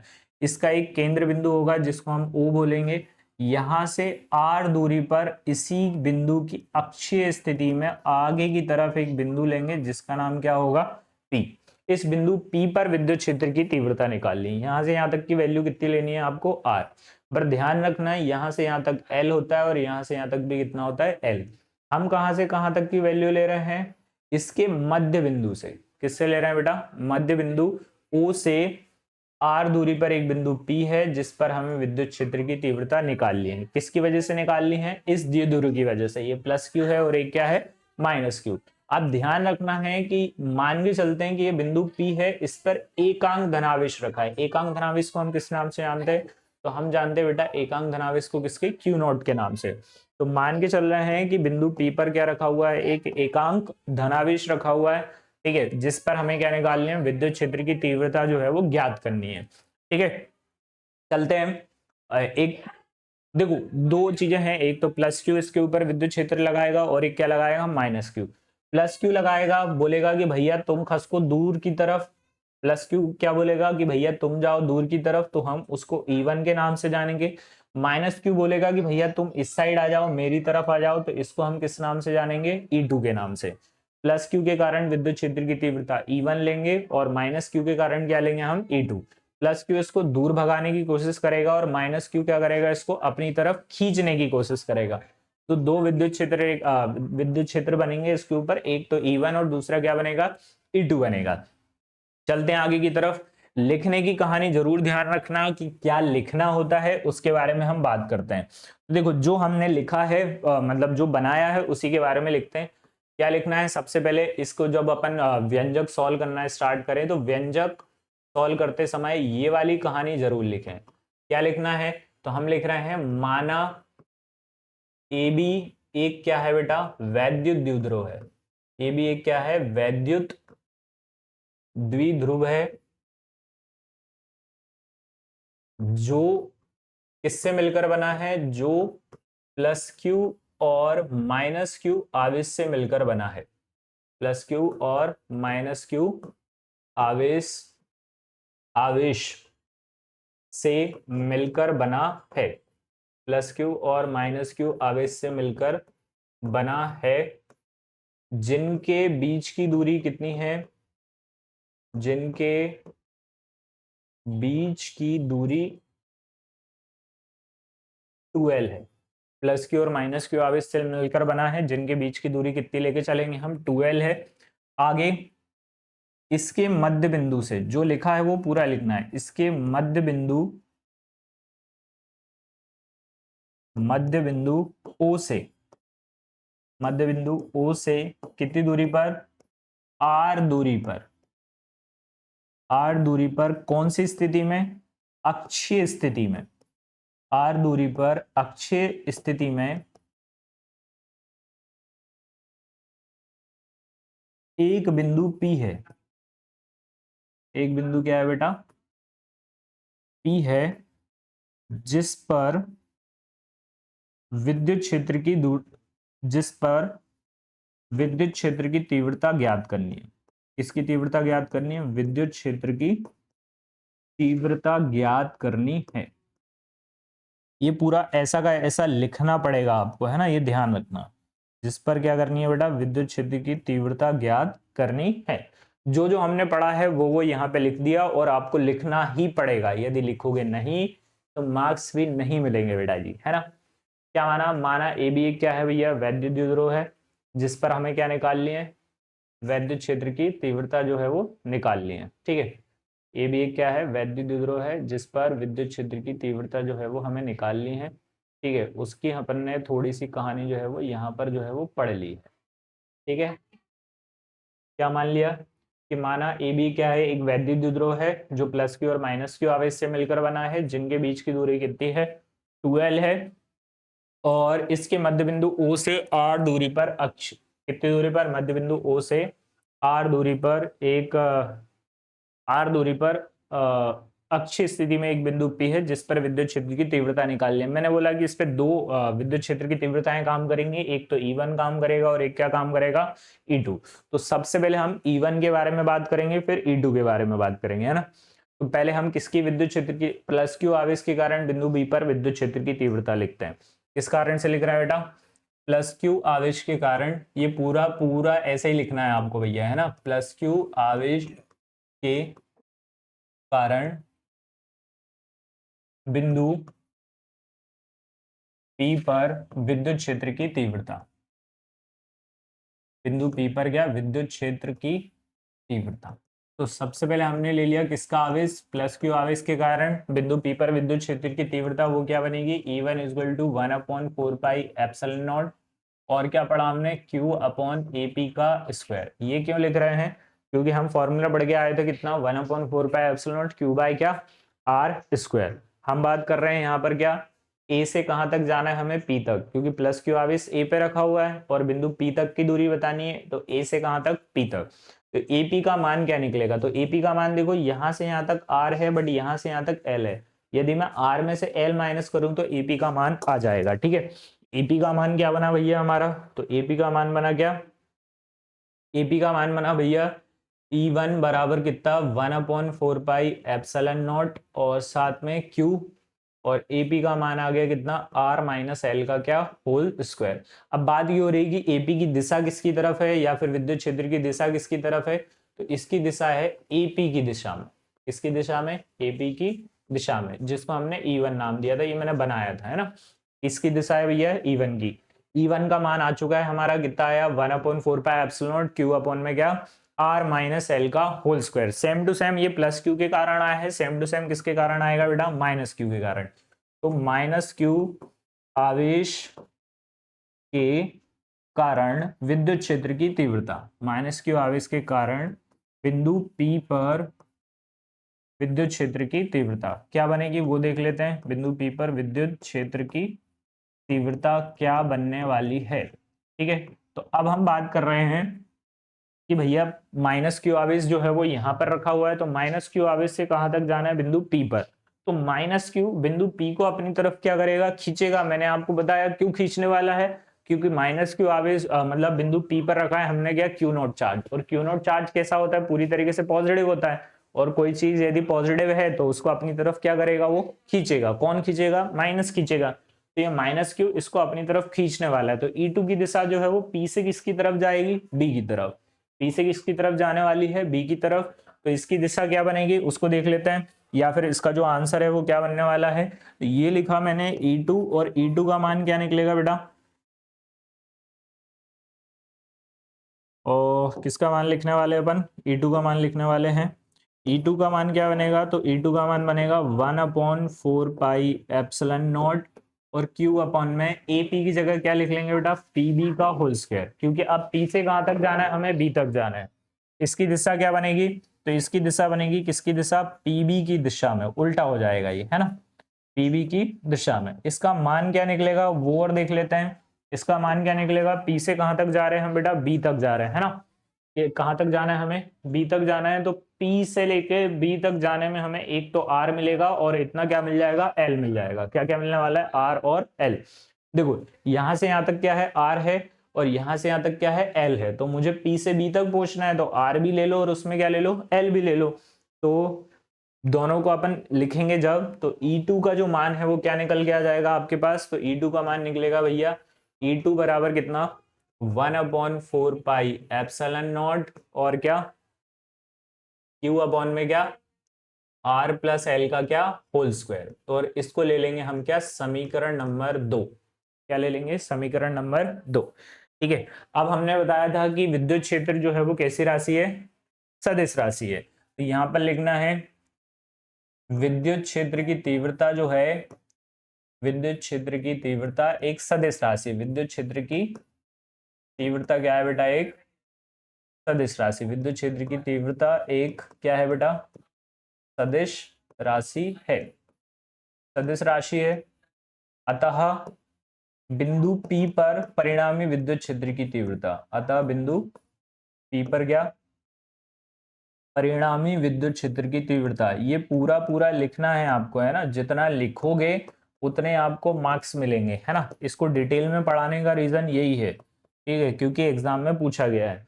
बिंदु पी पर परिणामी विद्युत क्षेत्र की तीव्रता का फॉर्मूला क्या लिख लेंगे, तो इसको लिखेंगे E इज इक्वल टू कितना, E1 माइनस E2। ऐसा क्यों कर रहे हैं, ये E1 में से E2 को क्यों माइनस कर रहे हैं, क्योंकि E1 इस साइड है और E2 जो है वो इस साइड है।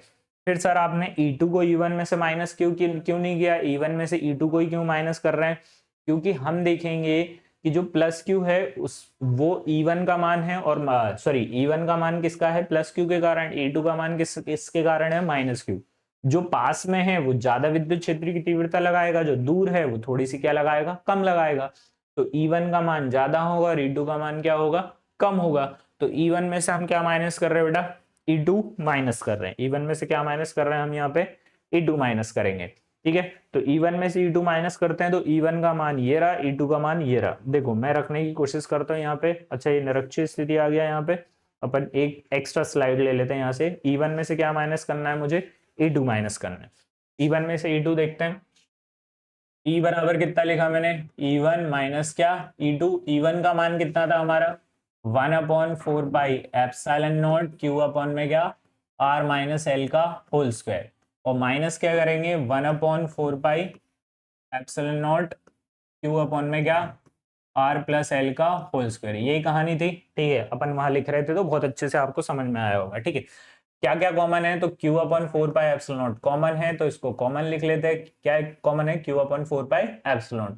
तो 1 अपॉन क्या बच जाएगा, ये R माइनस एल का होल स्क्वायर यहाँ बचेगा, और यहाँ पर क्या बचेगा, 1/R प्लस एल का होल स्क्वायर, ठीक है। इसके बाद की कहानी क्या है सर, इसके बाद क्रॉस मल्टीप्लाई कर लो।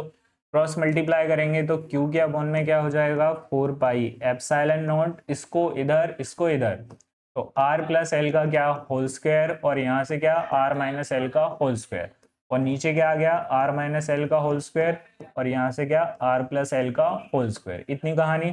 क्रॉस मल्टीप्लाई बहुत अच्छे से आता है, किसी को कोई तकलीफ वाली कहानी नहीं होना चाहिए। इसका इधर मल्टीप्लाई, इसका इधर, नीचे का नीचे। अब देखो यहाँ पर लिखा है a प्लस बी का होल स्क्वायर, तो आप लोग बहुत अच्छे से पढ़ के आए हो a प्लस बी का होल स्क्वायर जो है वो किस तरीके से जो है वो हम डिफाइन करते हैं। क्या होता है भैया, a प्लस बी का होल स्क्वायर, बताओ बताओ बताओ बताओ बताओ। किसका होल स्क्वायर बात कर रहा हूं मैं, a प्लस बी का होल स्क्वायर। यहाँ लिख दूं, कहीं साइड में दिखेगा यहाँ पे, ठीक है। यहाँ लिख देते हैं, किसके बारे में हम बात कर रहे हैं बेटा, a प्लस बी के होल स्क्वायर के बारे में। क्या होता है a प्लस बी का होल स्क्वायर, ठीक है। a प्लस बी का होल स्क्वायर होता है a square plus B square plus क्या, 2ab। यही पढ़ा हमने, a प्लस बी का होल स्क्वायर क्या पढ़ा, a square plus B square plus में क्या, 2ab, ठीक है। तो यहाँ है r प्लस एल का होल स्क्वायर, तो लगाते हैं फॉर्मूला, देखते हैं क्या बनेगा, ठीक है। किसका फॉर्मूला लगा रहे हैं अपन, a प्लस बी के होल स्क्वायर का, ठीक है। और यहाँ पे चल रहा है हमारा Q अपॉन में कितना, 4 पाई एप्सिलॉन नॉट, ठीक है। a प्लस बी का होल स्क्वायर, तो आर स्क्वायर प्लस क्या, एल स्क्वायर प्लस कितना, 2RL, ये बनेगा formula, a square plus B square plus 2ab। बीच में क्या है यहाँ पे माइनस, अब a माइनस बी का होल स्क्वायर लगाना है, तो R square plus L square, और माइनस में क्या आ जाता है बेटा, 2RL, क्या आ जाता है यहाँ पे, 2RL, ठीक है। नीचे चले, नीचे क्या चल रहा है हमारा, यहाँ पे भी लगा लेते सर, a प्लस बी और a माइनस बी, क्या होता है, a square minus B square, और बाहर लिख दो क्या, होल स्क्वायर। ये ध्यान रखना, ये मोस्ट इंपॉर्टेंट है, कई बार कंफ्यूजन होता है यहाँ पे। क्या लिखा हुआ है, a plus B a minus B, क्या होता है, a square minus B square, और उसका क्या लिखा मैंने, होल स्क्वायर। अब क्या करें सर, अब एक लास्ट छोटा सा काम और बचा हुआ है, इस माइनस का अंदर मल्टीप्लाई कर दो। तो देखो क्या कहानी बनने वाली है, ये लिखा मैंने Q/4 पाई एप्सिलॉन नॉट, आगे यहां पर लिखा है आर स्क्वायर माइ प्लस में क्या, एल स्क्वायर, और प्लस में कितना है भैया, 2RL। फिर माइनस करना स्टार्ट करो, माइनस में क्या लिखा हुआ है यहाँ पे, R square minus L square, और माइनस माइनस क्या हो जाएगा बेटा, प्लस 2RL। नीचे क्या चल रहा है, आर स्क्वायर माइनस क्या, एल स्क्वायर, ठीक है। इतनी कहानी पढ़ने के बाद हम देखते हैं,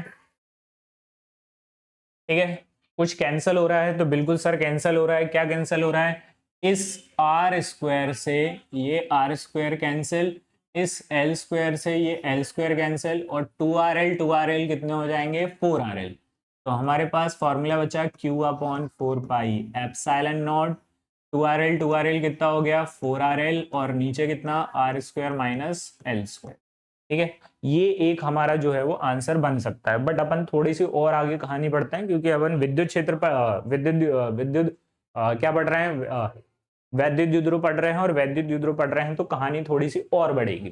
क्या बढ़ती है उसके बारे में हम बात करते हैं। तो क्यू का मल्टीप्लाई अपन करते हैं भैया इसमें, तो यहां से निकल के आता है 1/4 पाई एप्सिलॉन नॉट, और क्या 4QRL, क्या लिख लेंगे 4QRL, और नीचे क्या आ जाता है R square minus L square. ठीक है, R square minus L square का होल स्क्वायर है ना, ये होल स्क्वायर थोड़ा छूट गया था, इसको भी लिखते चले, R square minus L square का होल स्क्वायर।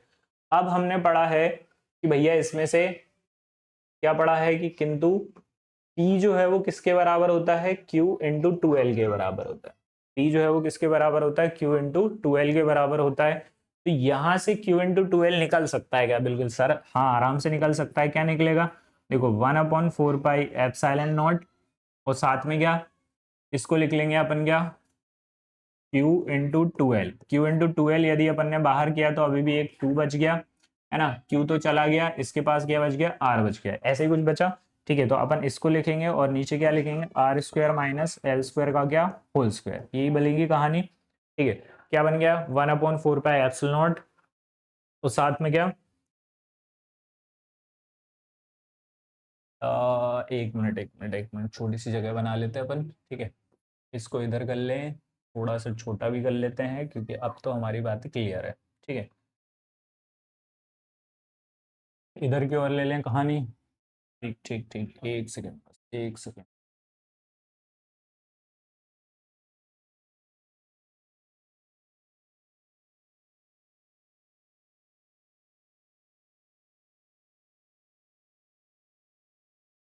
देखो, अपन बात कर रहे हैं भैया किसके बारे में, कि यहाँ से हमने एक फॉर्मूला बनाया Q इंटू 2L का। क्या बना फॉर्मूला, क्या बना भैया फॉर्मूला, क्या बना कि P जो है वो किसके बराबर होता है Q इंटू 2L को, और उसकी वैल्यू कितनी है 1/4 pi epsilon naught. Q into 2L लिख लिया, कहाँ से लिखा मैंने, ये दिख रहा था फॉर्मूला। तो अपन ऐसा करते हैं कि इसको उठा के कहाँ लिख लेते हैं, नीचे लिख लेते हैं। ठीक है, और इसको उठा के कहाँ लिख लेते हैं, ऊपर लिख लेते हैं पहले, है ना। इसी कहानी को मैंने यहाँ पे बना दिया, और इस कहानी को उठा के मैंने यहाँ पे ले लिया। ठीक है, अरे भाई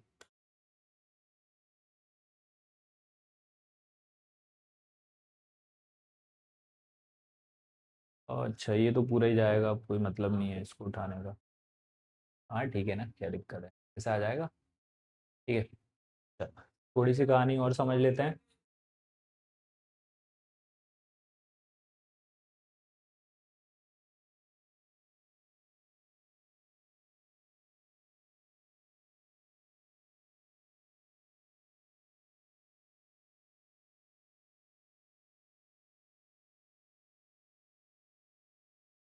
ठीक है भाई, ये ऐसा कुछ दिखाई देगा, अपन थोड़ा सा सही भी कर लेते हैं इसको। क्या आ गया यहाँ पे 1/4 पाई एप्सिलॉन नॉट, और नीचे भी 1/4 पाई एप्सिलॉन नॉट, किंतु पी का जो मान है वो क्या निकला हमारा, पी का मान कितना निकला 2 इंटू 2L, है ना।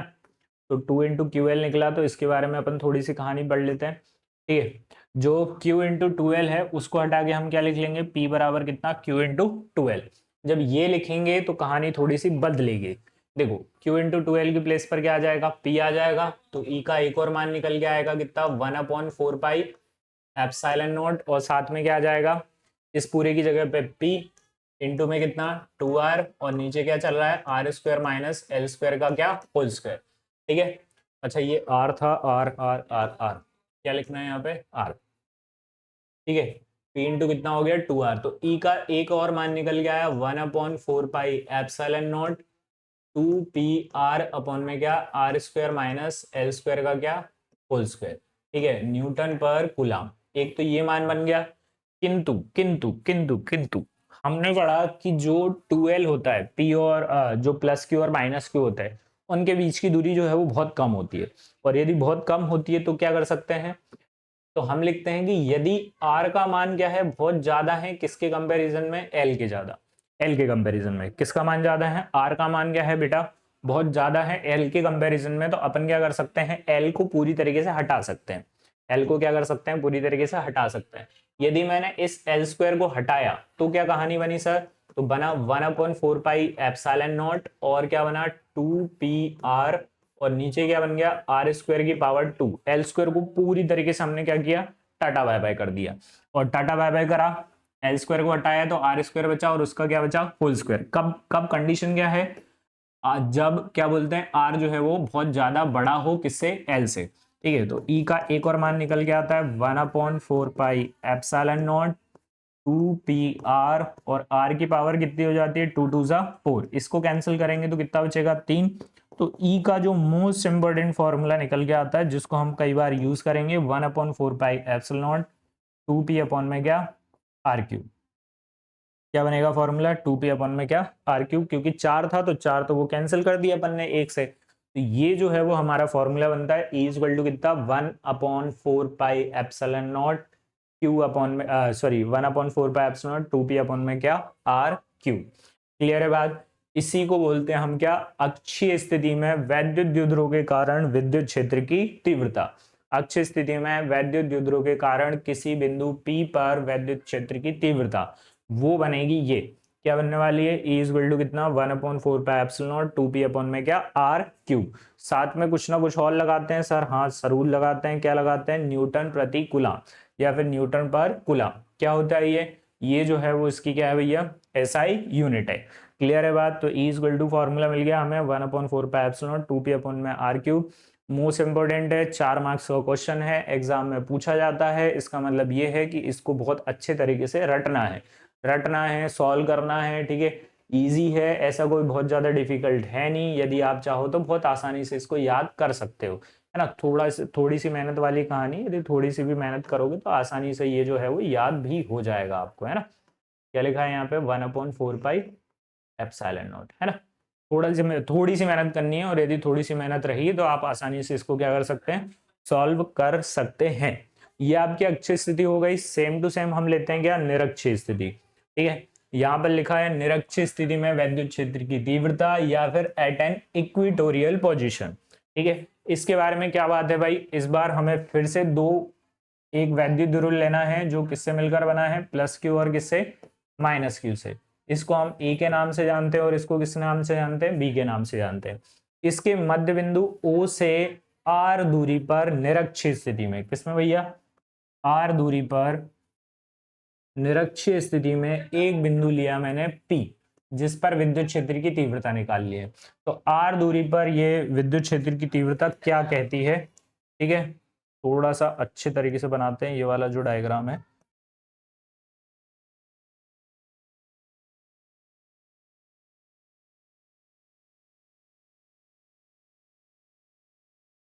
ठीक है, चलो देखते हैं।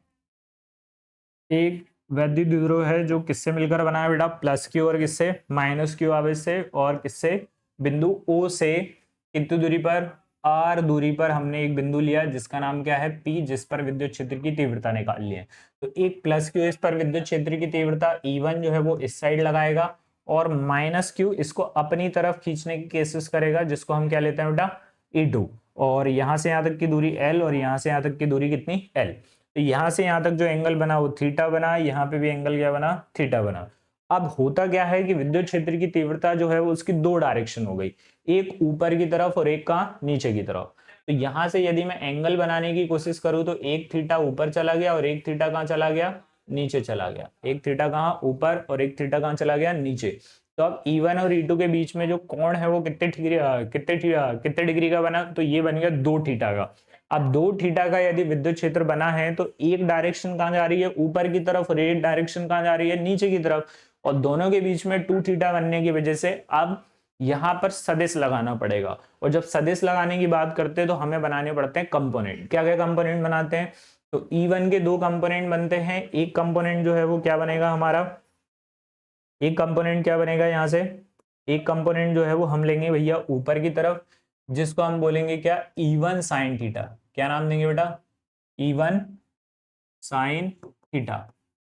क्योंकि जो थीटा जो बोल सकते हैं कि भैया जो थीटा के दूसरी वाली साइड होती है वो हमेशा साइन कहलाती है, और दूसरी साइड वाली साइड क्या कहलाती है, कॉस कहलाती है। तो एक हो गया E1 साइन थीटा, और एक क्या हो गया बेटा E2 सॉरी क्या हो गया यहाँ से, एक तो E1 साइन थीटा ले लिया और दूसरा क्या ले लिया हमने E1 कॉस थीटा। क्या ले लिया E1 कॉस थीटा, है ना। एक साइन थीटा और दूसरा क्या लेंगे हम E1 कॉस थीटा, ठीक है। एक साइन थीटा और एक क्या कॉस थीटा, तो E1 साइन थीटा और क्या हो गया E1 cos theta. Same to same जैसे हमने E1 के कंपोनेंट बनाए हैं सेम टू सेम किसके बनाएंगे बेटा E2 के भी बनाएंगे। कैसे बनाएंगे, तो E2 जो है वो नीचे की तरफ है, नीचे की तरफ है तो थीटा के साथ कौन चला जाएगा भैया E2, और साथ में क्या चला जाएगा cos थीटा, और E2 के दूसरी डायरेक्शन में कौन चला जाएगा साइन थीटा। तो ये हो जाएगा हमारा क्या E2 साइन थीटा। एक E1 साइन थीटा हो गया और एक क्या हो गया E2 साइन थीटा। अब बात करते हैं प्लस क्यू के कारण विद्युत क्षेत्र की तीव्रता और माइनस क्यू के कारण विद्युत क्षेत्र की तीव्रता क्या बनेगी। तो हमने बोला यहां पर लिखा कि प्लस क्यू आवेश के कारण, किसके कारण बेटा प्लस क्यू आवेश के कारण, किसकी तीव्रता वैद्युत क्षेत्र की तीव्रता। प्लस क्यू आवेश के कारण वैद्युत क्षेत्र की तीव्रता क्या बनी, तो वो देख लेते हैं। वो बनी बेटा कितनी E1 बराबर कितना 1/4 पाई एप्सिलॉन नॉट, और साथ में क्या है यहाँ पे Q अपॉन में कितना A से कहां तक जाना है बेटा इसमें P तक, तो A के अपॉन में क्या हो जाए AP का होल स्क्वायर, और इसकी जो डायरेक्शन है वो किधर जाएगी बेटा, कौन सी दिशा होगी, A से किसकी तरफ जाएगा बेटा P की तरफ। कैसी दिशा बनने वाली है AP की तरफ, या फिर AP की दिशा भी लिख सकते हैं। तो E1 का मान आ गया, ठीक है। सेम टू सेम हम किसका मान निकालेंगे प्लस क्यू के कारण, और सेम टू सेम किसके कारण निकालेंगे माइनस क्यू आवेश के कारण विद्युत क्षेत्र की तीव्रता। मैंने लिखा माइनस क्यू आवेश के कारण विद्युत क्षेत्र की तीव्रता क्या बनेगी, माइनस क्यू आवेश के कारण वैद्युत क्षेत्र की तीव्रता क्या बनने वाली है बताओ जरा, देखो वहां से। तो इस बार जो है वो हम कहां से बी से किसकी तरफ जाएंगे बेटा पी की तरफ जाएंगे। देखो इस बार माइनस क्यू आवेश मतलब बी से किसकी तरफ जाएंगे हम पी की तरफ, है ना। तो E2 का जो मान है वो क्या मिलेगा हमें 1/4 पाई एप्सिलॉन नॉट, और साथ में क्या Q अपॉन AP की जगह क्या आ जाएगा बेटा इस बार BP का होल स्क्वायर, ठीक है। और इसकी दिशा किससे किसकी तरफ बनेगी, तो P से किसकी तरफ B की तरफ, तो PB की दिशा में, ठीक है। तो ये दो कहानी मिल रही है हमें, और इसको क्या देंगे हम समीकरण नंबर 2, ठीक है। एक E1 और एक क्या E2, बट हम देख रहे हैं कि AP और PB जो है वो दोनों बराबर होंगे, क्योंकि A से P तक का मान देख लो चाहे P से B तक का मान देख लो, दोनों कैसे होंगे बराबर होंगे। तो हम क्या लिखते हैं कि चूंकि AP जो है वो किसके बराबर है बेटा BP के बराबर है, इसीलिए E1 का जो परिमाण है वो किसके बराबर मिलेगा हमें E2 के परिमाण के बराबर होगा। E1 का परिमाण किसके बराबर होगा बेटा E2 के परिमाण के बराबर होगा। अब हमने बोला कि हमें बनाने हैं कंपोनेंट, कितने कंपोनेंट बनाए हमने, दो कंपोनेंट बनाए। तो हमने क्या लिखा E1 के दो, E1 को कितने घटकों में बना रहे हैं अपन, E1 को दो घटकों में वियोजित कर रहे हैं। E1 को कितने घटकों में वियोजित करने पर, E1 को दो घटकों में वियोजित करने पर कौन कौन से लिए अपन ने, तो अपन ने लिए पहला क्या लिया फर्स्ट नंबर का लिया क्या E1 sine theta. E1 sine theta कौन सी दिशा में, ऊर्ध्वाधर दिशा में, कौन सी दिशा बनेगी इसकी ऊर्ध्वाधर दिशा।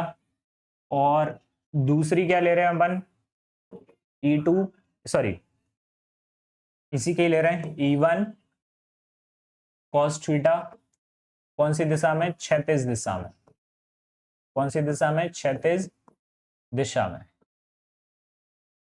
इसी प्रकार जैसे हमने क्या बोलते हैं E1 के कंपोनेंट बनाए सेम टू सेम किसके बना रहे हैं अपन E2 के भी बना रहे हैं, किसके बना रहे हैं बेटा E2 के भी बना रहे हैं। तो हमने क्या लिखा E2 को दो इसमें घटकों में वियोजित करने पर, E2 को भी कितने घटकों में वियोजित कर रहे हैं दो घटकों में वियोजित करने पर। E2 को भी कितने घटकों में वियोजित कर रहे हैं दो घटकों में वियोजित करने पर। क्या क्या घटक बन रहे हैं भैया, पहला ले रहे हैं हम क्या E1 sorry E2 sine theta ऊर्ध्वाधर,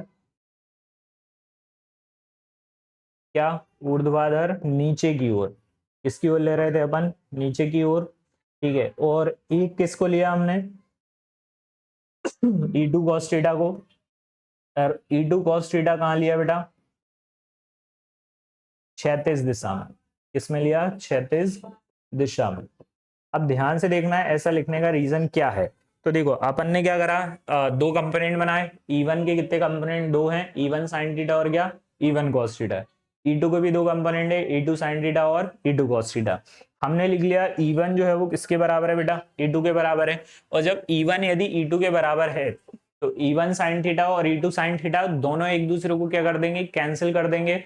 और जो परिणामी विद्युत क्षेत्र की तीव्रता जो है वो इसी डायरेक्शन में मिलेगी। कौन सी डायरेक्शन में बेटा? पी से किसकी तरफ? बी तक, बी डायरेक्शन में।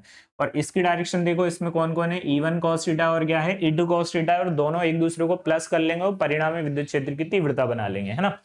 तो परिणामी विद्युत क्षेत्र की तीव्रता को सॉल्व करने के लिए हमने लिखा कि A1 के दो घटक और E2 के भी कितने? दो घटक। E1 sin थीटा और E2 sin थीटा क्या कर देंगे एक दूसरे को?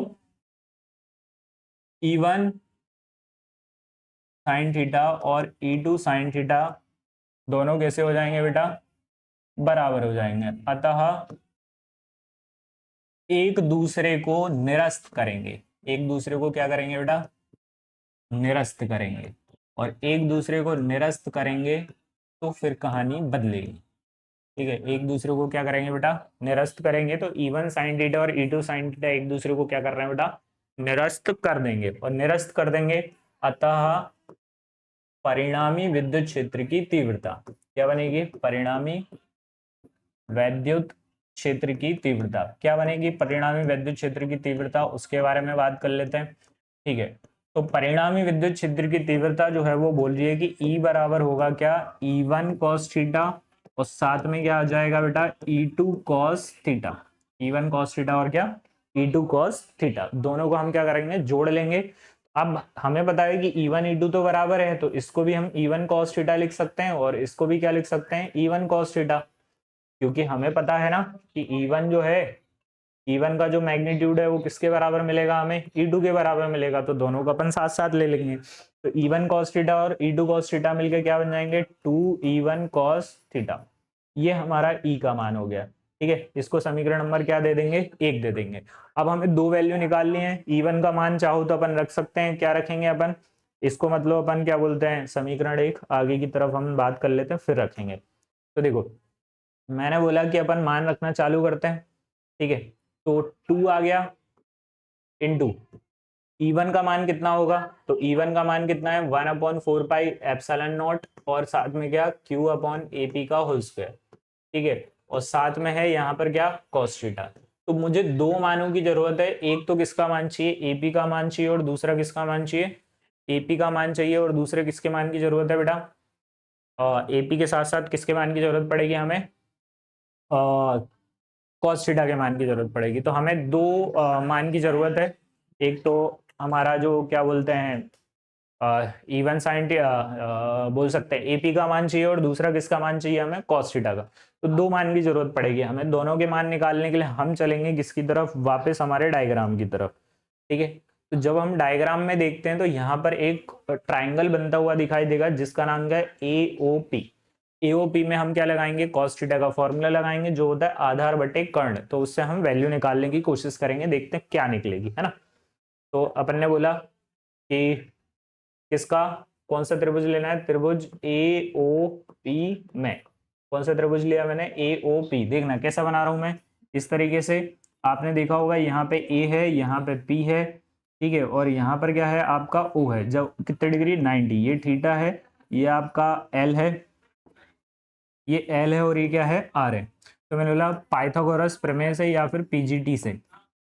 पीजीटी क्या बोलता है कि जो कर्ण का वर्ग है, कर्ण का वर्ग है वो बराबर होता है किसके वर्ग के? लंब के वर्ग के और किसके? आधार के वर्ग के, है ना।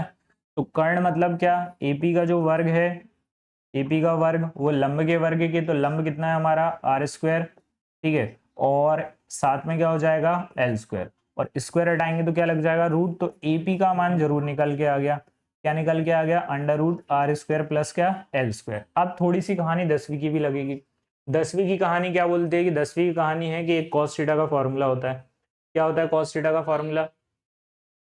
हम बात कर रहे थे ये वाले डायग्राम की। ये हमारे पास एक डायग्राम था, ठीक है, जिसमें इसका नाम A है और इसका नाम क्या है? P है। और यहाँ पर क्या लिया हमने? O लिया है ना। तो यहाँ पर एल और यहाँ पे आर, तो एपी का मान हम निकाल चुके हैं, क्या आ गया R square plus L square, है ना। अब आप बात कर रहे हैं कॉस थीटा की, तो कॉस थीटा बोलता है आधार बटे कर्ण, आधार बटे क्या कर्ण, यही पढ़ा था। तो कॉस थीटा का मान क्या निकलेगा यहाँ से, तो कॉस थीटा का मान हो जाएगा आधार कितना है हमारा एल, और कर्ण कितना है, कर्ण है हमारे पास कितना R square plus L square. दोनों मानों को हम किस में रख देंगे, समीकरण एक में रखने पर, तो यहाँ पर लिखते हैं दोनों मानों को किस में रखने पर, समीकरण एक में रखने पर। समीकरण एक क्या है भैया, एक में क्या करना है आपको, रखने पर क्या मिलेगा, यहाँ से देखते हैं। तो यहाँ से मिलने वाला है ई बराबर कितना 1/4 pi epsilon naught Q upon में क्या ए पी का होल स्क्वायर। तो ए पी का होल स्क्वायर क्या बनेगा बेटा R square plus L square, और साथ में यहाँ पर कॉस थीटा का मान, तो कॉस थीटा का मान कितना है हमारे पास आर अपॉन क्या under root R square plus क्या एल स्क्वायर। थोड़ा सा और बचा हुआ है भाई और ये खत्म है, ठीक है। देखते हैं भाई, यहाँ पे हमारा Q है और ये L है, कुछ गड़बड़ है क्या, कुछ गड़बड़ है क्या, कुछ गड़बड़ है क्या, हाँ गड़बड़ है भाई। क्या गड़बड़ है, गड़बड़ ये है कि यहाँ पर साथ में मल्टीप्लाई हो रहा था बेटा 2 का, किसको मल्टीप्लाई हो रहा था 2 का, तो 2 into 1/4 pi epsilon Q upon में कितना R square plus L square into में क्या एल अपॉन में क्या under root R square plus L square.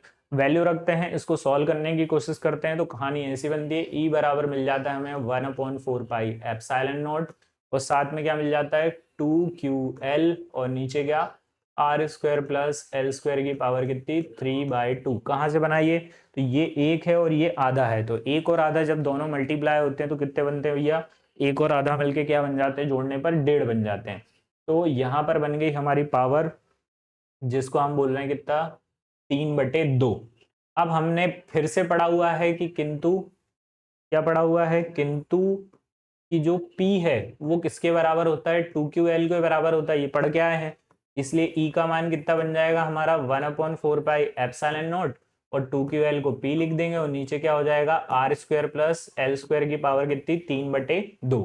एक तो हमारा ये वाला आंसर कंफर्म है, ठीक है 1/4 pi epsilon naught P upon में कितना R square plus L square की पावर कितनी 3/2, ठीक है। दूसरा क्या आंसर बन सकता है सर, वही कहानी कि यदि हमारा जो आर है वो बहुत ज्यादा हो किससे एल से, तब हम क्या लेते हैं आर को पूरी तरीके से हटा देते हैं, सॉरी एल को पूरी तरीके से हटा देते हैं, एल स्क्वायर जाएगा, तो ई का क्या मान निकलेगा 1/4 pi epsilon not P upon में क्या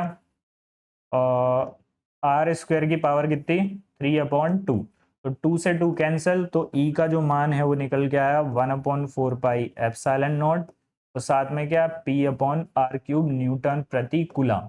ये भी एक आंसर जो है वो कंफर्म होता है। तो ई का एक मान क्या बना हमारा 1/4 pi epsilon not P upon में क्या आर क्यूब न्यूटन प्रति कूलम। कई बार एक और फॉर्मूला और बनाना पड़ता है, क्या बनाना पड़ता है सर, कि यदि हम फिर से इनको क्या बोलते हैं डायपोल को किस में रख दें, एक पराविद्युतांक में रख दें, तो जब पराविद्युत माध्यम की बात आती है तो फॉर्मूला बदल जाता है। किसकी बात आती है, पराविद्युत माध्यम की बात आएगी तो फॉर्मूला बदलेगा। क्या बदलेगा उसके बारे में बात करते हैं। तो ई बराबर यहाँ हो जाएगा कितना 1/4 पाई एप्सिलॉन नॉट, और साथ में क्या के, और साथ में क्या आ जाएगा पी अपॉन में कितना आर क्यूब न्यूटन पर कूलम, है ना। ये मत भूलना, ये भी एक एग्जाम में पूछा जाने वाला पार्ट है, ठीक है। तो यहां से हमने किसके बारे में बात करी, अक्षीय स्थिति और निरक्षीय स्थिति के बारे में। इंपॉर्टेंट है, दोनों एग्जाम में पूछे जा सकते हैं। मैंने कहानी पूरी पूरी पढ़ाई है, आधी आधी नहीं पढ़ाई है। ना पढ़ाने का रीजन क्या है, बोर्ड में जब हम लिखते हैं तो हमें पूरा पूरा लिखना होता है, एक एक पॉइंट लिखना होता है, तब जाके कोई हमारा जो मालिक है, जो स्कूल जो टीचर है, वो जब जाके हमें क्या देता है 4 मार्क्स देता है। 4 मार्क्स के लिए थोड़ी सी मेहनत ज्यादा है, बट मैंने पूरा एक एक प्रॉपर एक एक छोटी छोटी चीज जितनी भी उसमें लिखी होती है वो सब लिखवाई है। तो इसके प्रॉपर नोट्स बनाओगे, नोट्स 2-4 बार प्रैक्टिस करोगे तो आपको आसानी से ये जो चीजें हैं वो आसानी से याद हो जाएंगी। यदि हमें इसको प्रॉपर तरीके से पढ़ना है तभी जाके हम क्या बोलते हैं अच्छे मार्क्स ला पाएंगे बोर्ड में, ठीक है। अब एक और कहानी बचती है भैया, अब इसके बाद बचती है हमारी वैद्युत फ्लक्स की कहानी, या फिर वैद्युत विद्रोह आघूर्ण की वैद्युत विद्रोह पर बल आघूर्ण कितना काम करता है ना। तो वैद्युत द्रुव का बलागुण के बारे में पढ़ लेते हैं और एक और टॉपिक पढ़ते हैं और फिर फ्लक्स के बारे में कहानी जो है वो आगे स्टार्ट करेंगे हम, है ना। हमने लिया है एक समान विद्युत क्षेत्र में रखे वैद्युत द्विध्रुव पर बलागुण कितना काम करता है, तो बलागुण को हम बोलते हैं बेटा टाउ। क्या बात हो रही है, बात ऐसी चल रही है कि अब हमारे पास एक समान वैद्युत क्षेत्र है, ठीक है। एक समान वैद्युत क्षेत्र को हमने ई बोल दिया और इसमें हमने एक वैद्युत द्विध्रुव आघूर्ण रखा है जो किससे मिलकर बना होता है बेटा, वैद्युत द्विध्रुव जो प्लस क्यू और माइनस क्यू आवेश से मिलकर बना होता है, ठीक है। ये प्लस क्यू और ये क्या ले लिया, माइनस क्यू। अब क्या होता है ना कि जब हम इसको प्लस क्यू और माइनस क्यू आवेश को इसमें रखते हैं तो ये इस पे दो बल कार्य करते हैं। एक बोलता है भाई साहब तुम इधर चले जाओ और एक बोलता है भाई साहब तुम इधर चले जाओ, ठीक है। तो एक इधर खींचने की कोशिश करता है, एक इधर खींचने की कोशिश करता है। कितने बल से खींचने की कोशिश करते हैं, तो हम पढ़ के आए थे ई बराबर कितना, एफ अपॉन क्यू। एफ बराबर फॉर्मूला बन जाता है कितना, क्यू ई। तो इस साइड जाते हैं तो प्लस क्यू ई खींचता है और इस साइड जाते हैं तो कौन खींचने की कोशिश करता है, माइनस क्यू ई खींचने की कोशिश करता है। तो हमने पढ़ा था कि जब हमारे पास दो चीजें खींचने वाले आते हैं, एक बल इधर और एक बल इधर, दो बल साथ में लगते हैं तो उसे हम आघूर्ण के नाम से जानते हैं या फिर टॉर्क के नाम से जानते हैं, है ना। किस नाम से जानते हैं, बल आघूर्ण या फिर किसके, टॉर्क के नाम से जानते हैं। तो हम बल आघूर्ण के बारे में भी बात करेंगे, टॉर्क इंग्लिश में किसके बारे में बात कर रहे होंगे, टॉर्क के। तो एक समान विद्युत क्षेत्र में जब किसी द्विध्रुव को रखते हैं तो उसके ऊपर दो बल कार्य करते हैं, एक इस साइड और एक इस साइड। ये कोशिश करते हैं कि भाई जो तुम थीटा कोण पर रखे हुए हो तुम फटाफट क्या हो जाओ, बिल्कुल सीधे हो जाओ। मतलब कि ये इधर खींचेगा और ये कहां खींचेगा, इधर खींचेगा। देखो मैंने यहां पर लिखा हुआ है, यह घूर्णन प्रभाव है जो वैद्युत द्विध्रुव को क्षेत्र की दिशा में संरेखित करने का क्या करता है, संरेखित करने का प्रयास करता है। यह एक बल परिमाण दोनों बल की क्रिया के रेखाओं के बीच लंबवत दूरी के गुणनफल के बराबर होता है। किसके बराबर होता है बेटा, यह एक बल के परिमाण, दो बल लग रहे हैं, एक तो इस साइड लग रहा है और एक का लग रहा है इस साइड, तो उनके बल के परिमाण और दोनों बलों की क्रिया रेखाओं के बीच की लंबवत दूरी के गुणनफल के बराबर होता है। कौन सी दूरी, क्रिया रेखा भाई, यहां से एक लाइन खींचेंगे हम यहां तक, ये जो पॉइंट है इसको अपन ने क्या नाम दिया था, ए, और इसको क्या नाम देते हैं, बी, और इसको नाम दे दिया मैंने सी। ये जो यहां से यहां तक क्रिया रेखा की जो लंबवत दूरी है जिसको अपन सी नाम दे रहे हैं, ए से सी तक, इसकी वैल्यू हमें बतानी है, ठीक है। तो हम बात कर रहे हैं किसके बारे में, वैद्युत बल आघूर्ण के बारे में। तो ये बोलता है कि ये तो मतलब उसको सीधा करने का प्रयास करता है, इसको इधर और इसको इधर, ताकि थीटा पूरी तरीके से क्या हो जाए, जीरो हो जाए। यदि थीटा जीरो हो गया मतलब काम खत्म, ठीक है। तो और परिमाण और क्या लिखते हैं, दोनों बलों की क्रिया रेखाओं के बीच की लंबवत दूरी के गुणनफल के बराबर होता है। तो लंबवत दूरी क्या ले लिया हमने, ए सी। तो अब हम मान के चल रहे हैं कि ए भी एक वैद्युत द्विध्रुव है जो प्लस क्यू और माइनस क्यू आवेश एक दूसरे से 2l दूरी पर स्थित है, जो एक समान विद्युत क्षेत्र में कितने कोण पर रखा हुआ है बेटा, थीटा कोण पर रखा हुआ है। अब प्लस क्यू आवेश के कारण लगने वाला बल कितना हो गया, प्लस क्यू ई, और दूसरा क्या हो गया, माइनस क्यू ई, है ना। इसकी वजह से माइनस क्यू आवेश के कारण लगने वाला। तब टॉर्क क्या बनेगा, तो टॉर्क या फिर जो बल है वो बोलता है कि भैया कोई सा भी एक बल ले लो, एक बल का परिमाण ले लो। किसका परिमाण लेना है बेटा, एक बल का परिमाण, और साथ में मल्टीप्लाई कर दो किससे, लंबवत दूरी से। किससे मल्टीप्लाई कर दो, लंबवत दूरी से। तो हमने बोला कि जो परिमाण है, एक बल का जो परिमाण है वो कितना होगा, तो एक बल का जो परिमाण है वो देख लिया हमने कितना लिखा है बेटा, क्यू ई, और लंबवत दूरी क्या हो गई, ए सी। टॉर्क बराबर कितना मिल गया, क्यू इंटू ए सी। अब मुझे चाहिए ए सी का मान, ए सी का मान चाहिए, फिर हम 10वीं की मदद लेंगे। 10वीं की मदद कैसी लेंगे वो देख लेते हैं। अच्छा ये थोड़ा सा आगे पहुंच गए अपन, इसी में एक और ऐड कर लेते हैं। कौन सा वाला, एसी का मान निकालने के लिए हमने बोला कि अपन चलते हैं किसकी तरफ, हमारे 10वीं की तरफ। तो त्रिभुज लिया मैंने कौन सा, ए बी सी में। त्रिभुज एबीसी कैसा दिखाई दे रहा है, इस तरीके से, ऐसा। इसका नाम ए है, इसका नाम क्या है, बी, और इसका नाम सी। यहाँ 90 डिग्री है, मुझे एसी का मान चाहिए। यहाँ से यहाँ तक की दूरी कितनी होती है, 2l, क्योंकि इधर प्लस क्यू आवेश और इधर क्या, माइनस क्यू आवेश। किसका मान निकालना है, एसी का मान निकालना है। तो एसी के लिए चला मैंने बोला कि थीटा यहाँ पर है, थीटा कहाँ पर बना हुआ है, ये वाला जो थीटा है यहाँ पे भी सेम थीटा ही बनेगा, है ना। तो थीटा यहाँ पे ये लंब हो गया और ये क्या हो गया, आधार, और ये हो गया कर्ण। यहाँ से यहाँ तक की दूरी कितनी लेनी है बेटा हमें, 2l, ठीक है। आगे चल रहे हैं अपन। तो मैंने बोला किसका मान चाहिए मुझे, 2l का मान चाहिए। तो त्रिभुज एबीसी में मैंने लगाया साइन थीटा। तो साइन थीटा बोलता है कि सर फॉर्मूला होता है लंब बटे कर्ण। क्या होता है, लंब बटे कर्ण। तो ये हो गया आपका साइन थीटा। लंब कितना हो गया, थीटा के सामने लंब, जिसको हम किस नाम से जानते हैं, एसी के नाम से। और इधर क्या हो गया, कर्ण, जिसको हम 2l बोलते हैं। तो एसी का मान निकल गया हमारा क्या, 2l साइन थीटा। कितना मिल गया एसी का मान, 2l साइन थीटा। इसको रख दो भाई समीकरण 1 में। तो समीकरण 1 क्या कह रहा है, तो समीकरण 1 कह रहा है कि भाई हमारा जो टॉर्क या फिर टाउ का मान है, टॉर्क या टाउ का जो मान है वो किसके इक्वल होता है, इसके इक्वल पढ़ा था हमने, क्यू ई इंटू किसके, एसी के। तो मैंने बोला एसी का मान रख लेते, तो टॉर्क इक्वल टू कितना मिल गया हमें, क्यू ई और साथ में एसी का मान। और एसी का मान कितना है हमारे पास, 2l साइन थीटा। तो इसको जब अपन प्रॉपर तरीके से लिखते हैं तो 2ql पास पास लिख लेते हैं और साथ में क्या, e साइन थीटा।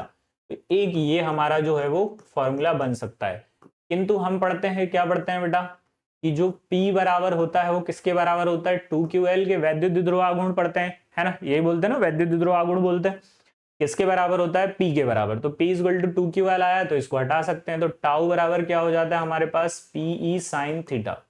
ये हमारा एक और फॉर्मूला निकल के आता है, मोस्ट इंपोर्टेंट है ना, एग्जाम में कई बार पूछा गया है या फिर आता भी है एग्जाम में, कि जो वैद्युत द्विध्रुव आघूर्ण जो है वो किसके बराबर होता है। तो ये किसके बराबर होता है, टाउ इक्वल टू कितना, पीई साइन थीटा के बराबर। किसके बराबर होता है, टाउ बराबर कितना, पीई साइन थीटा। ठीक है, एक फॉर्मूला है हमारे पास जो अभी हमने निकाल लिया। ठीक है, ये ध्यान रखना, एक फॉर्मूला और मिल गया, टाउ बराबर कितना, पीई साइन थीटा। इसका कभी कभी वेक्टर फॉर्म भी पूछते हैं। वेक्टर फॉर्म को हम क्या बोलते हैं, सदिश रूप, है ना। सदिश रूप क्या बनता है, तो हमें पता है जिसके पास साइन थीटा होता है वो सदिश कहलाता है, जिसके पास कॉस थीटा होता है वो क्या कहलाता है, अदिश कहलाता है। तो टाउ का फॉर्मूला बन के आता है क्या, पी वेक्टर क्रॉस क्या, ई वेक्टर, और साइन थीटा जो है वो हट जाता है ना। ध्यान रखना भैया, बायो वाले बच्चों को थोड़ी सी कहानी जो है वो थोड़ी सी कम समझ में आती है, पर हम जो है वो ध्यान रखेंगे। टाउ जो है वो किसके बराबर होता है, P vector cross E vector के बराबर। साइन थीटा जो है वो पूरी तरीके से हट गया। ठीक है, चलो भाई आगे की बात करते हैं। आगे लिखा है, एक समान विद्युत क्षेत्र में रखे वैद्युत द्विध्रुव को घुमाने में किया गया कार्य, कितना कार्य करना पड़ता है। ठीक है, फिर से सेम कहानी, हम मान के चल रहे हैं कि हमारे पास एक क्या है, वैद्युत क्षेत्र है। उस वैद्युत क्षेत्र में मैंने एक क्या बोलते हैं, किसको रखा, वैद्युत द्विध्रुव को रखा। ठीक है, तो इसको घुमाने में कुछ ना कुछ क्या करना पड़ेगा, कार्य करना पड़ेगा, और वो कार्य किसके बराबर होगा उसके बारे में हम बात करते हैं, है ना। तो हम मान के चल रहे हैं कि हमारे पास फिर से एक प्लस क्यू आवेश और एक माइनस क्यू आवेश का वैद्युत द्विध्रुव है जो 2l दूरी पर स्थित है। कितनी दूरी पर स्थित है भैया, 2l दूरी पर स्थित है। ठीक है, इसको घुमाने में कितना कार्य करना पड़ेगा तो उसके बारे में बात करते हैं। ठीक है, तो इसके ऊपर दो बल लग रहे होंगे, एक तो टाउ लग रहा होगा जो इस डायरेक्शन में होगा, जिस दो बल, एक प्लस क्यू ई और एक क्या होगा, माइनस क्यू ई। इस तरीके से काम करेंगे। विद्युत क्षेत्र की तीव्रता कितनी, ए, कितने कोण पर रखा हुआ है, अभी हम मान लेते हैं कि थीटा कोण पर रखा हुआ है। इस कोण पर रख रहे हैं इसको, थीटा कोण पर जो है वो रख रहे हैं। ठीक है, इसका मान निकालते हैं। यहाँ पर ए है और ये क्या है हमारा, बी है, और ये क्या लेके चल रहे हैं बेटा, सी लेके चल रहे हैं। यहाँ पर कितने डिग्री कोण लेते हैं अपन, 90 डिग्री। माना ए भी एक वैद्युत द्विध्रुव है जो प्लस क्यू और माइनस क्यू आवेश से मिलकर बना है, 2l दूरी पर स्थित है, जिसे एक समान विद्युत क्षेत्र में ई पर कितने कोण पर रखा है, थीटा कोण पर रखा है, तब किया गया कार्य। तो कार्य बराबर होता है भैया, कार्य जो है वो किसके बराबर हो जाएगा भैया, किसके बराबर, बलाघूर्ण के बराबर। और बलाघूर्ण के साथ साथ कितने कोण पर इसे घुमाना है, तो हम बोल रहे हैं कितने कोण पे घुमा दो, डी थीटा कोण पे इसको घुमा दो। कितने कोण पे घुमा दो भैया, डी थीटा कोण पे घुमा दो। तो बलाघूर्ण कितना है इसका, टाउ है। बलाघूर्ण कितना है, टाउ। छोटा सा कार्य कर लेते हैं पहले तो, डी डब्ल्यू। ठीक है, तो टाउ इंटू क्या हो गया, डी थीटा। और टाउ का मान तुम्हें पता ही चल गया कितना होता है, पीई साइन थीटा, और साथ में क्या आ गया, डी थीटा।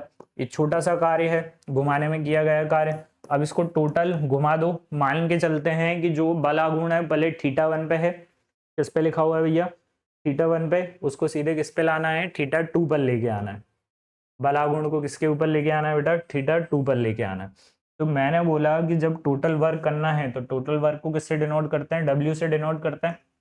किससे डिनोट करते हैं भैया, डब्ल्यू से, है ना। जीरो से उठाओ डब्ल्यू तक ले जाओ, डी डब्ल्यू।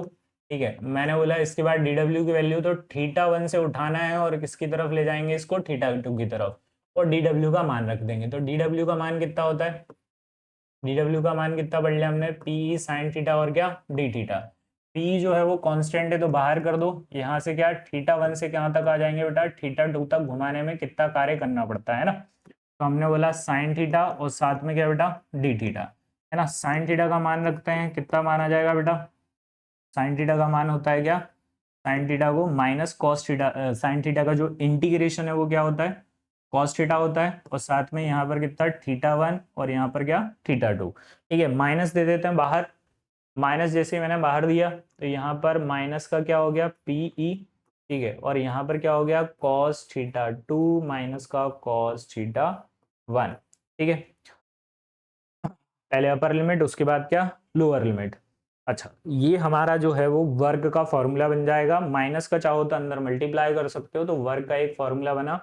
हमने क्या करा, घुमाया इसको, तो उसका जो फॉर्मूला है वो क्या बन गया है, पी इज इक्वल टू कितना कॉस थीटा 1 माइनस का क्या कॉस थीटा 2, कॉस थीटा 1 और माइनस का क्या कॉस थीटा 2। ठीक है, और यही वर्ग जो है वो हमारा आगे चल के पोटेंशियल के फॉर्म में बनेगा, यही वर्ग जो है वो किसके फॉर्म में मिलेगा हमें, पोटेंशियल के फॉर्म में। तो पीई वर्ग का एक फॉर्मूला निकल के आता है, पीई कॉस थीटा 1 माइनस का क्या कॉस थीटा 2। क्लियर है बात, ठीक है। ये हमारा एक जो वर्ग का फॉर्मूला है वो बन के निकल के आता है, क्या लिखा है, वैद्युत द्विध्रुव की स्थितिज ऊर्जा पोटेंशियल एनर्जी ऑफ डायपोल एक समान विद्युत क्षेत्र में के वैद्युत द्विध्रुव के विरुद्ध विरुद्ध किया गया कार्य के बराबर होती है। तो अभी हमने वर्क जो है वो पढ़ ही लिया है, क्या पढ़ा हमने, वर्क जो है वो किसके इक्वल आया है, पीई कॉस थीटा 1 माइनस का क्या कॉस थीटा 2। तो यही हमारा पोटेंशियल का जो फॉर्म है वो बनता है, यू इज इक्वल टू कितना माइनस का पीई या फिर पीई ले लेते हैं अपन, ठीक है।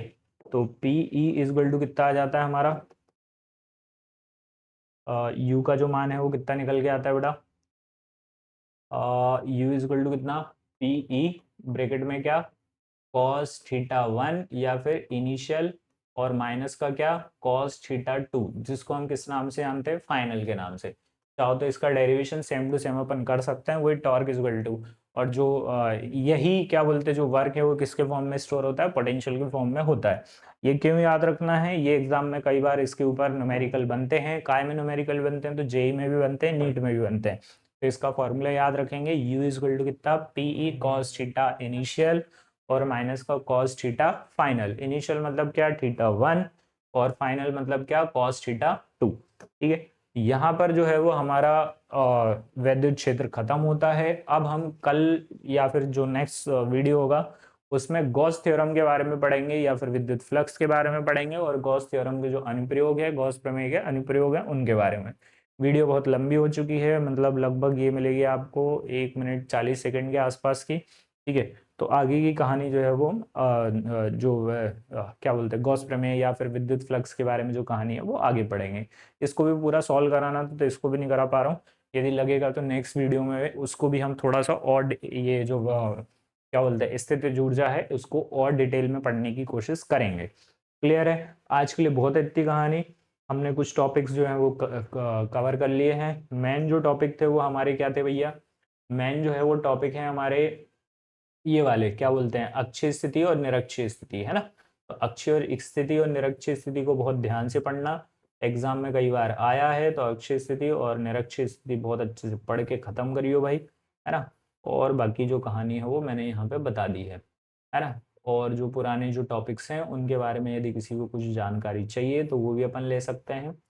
फिर से सेम कहानी भैया, एक लास्ट में रिक्वेस्ट कि भैया इसको अपन क्या करें, लाइक करें, शेयर करें, सब्सक्राइब करके रखें, ताकि मुझे थोड़ा सा और मोटिवेशन मिले, ताकि मैं आगे ऐसे ही जो है वो सीरीज़ बनाते रहूं, आप लोगों के लिए हेल्प करते रहूं, हेल्प या फिर जो भी कहानी है वो चलती रहे, ठीक है। मेरा भी थोड़ा सा मोटिवेशन बना रहेगा, आपका भी मोटिवेशन बना रहेगा, ठीक है। और बेल आइकन को प्रेस करके रखें तो अपन जो आगे की कहानी है वो पढ़ते रहेंगे। अभी हमारी 2 क्लासें हुई हैं, एक लास्ट क्लास और है, लास्ट क्लास और करेंगे, उसमें हम कुछ क्वेश्चंस भी बताऊंगा मैं, कि जो आईएमपी क्वेश्चन जो कई बार बोर्ड में पूछे गए हैं, कई बार जो क्वेश्चन एग्जाम में पूछे गए हैं, रिपीटेड हैं, कितनी बार आए हैं, उनके बारे में हम चर्चा करेंगे, कब कब कौन कौन सा क्वेश्चन जो है वो पूछा गया है, ठीक है।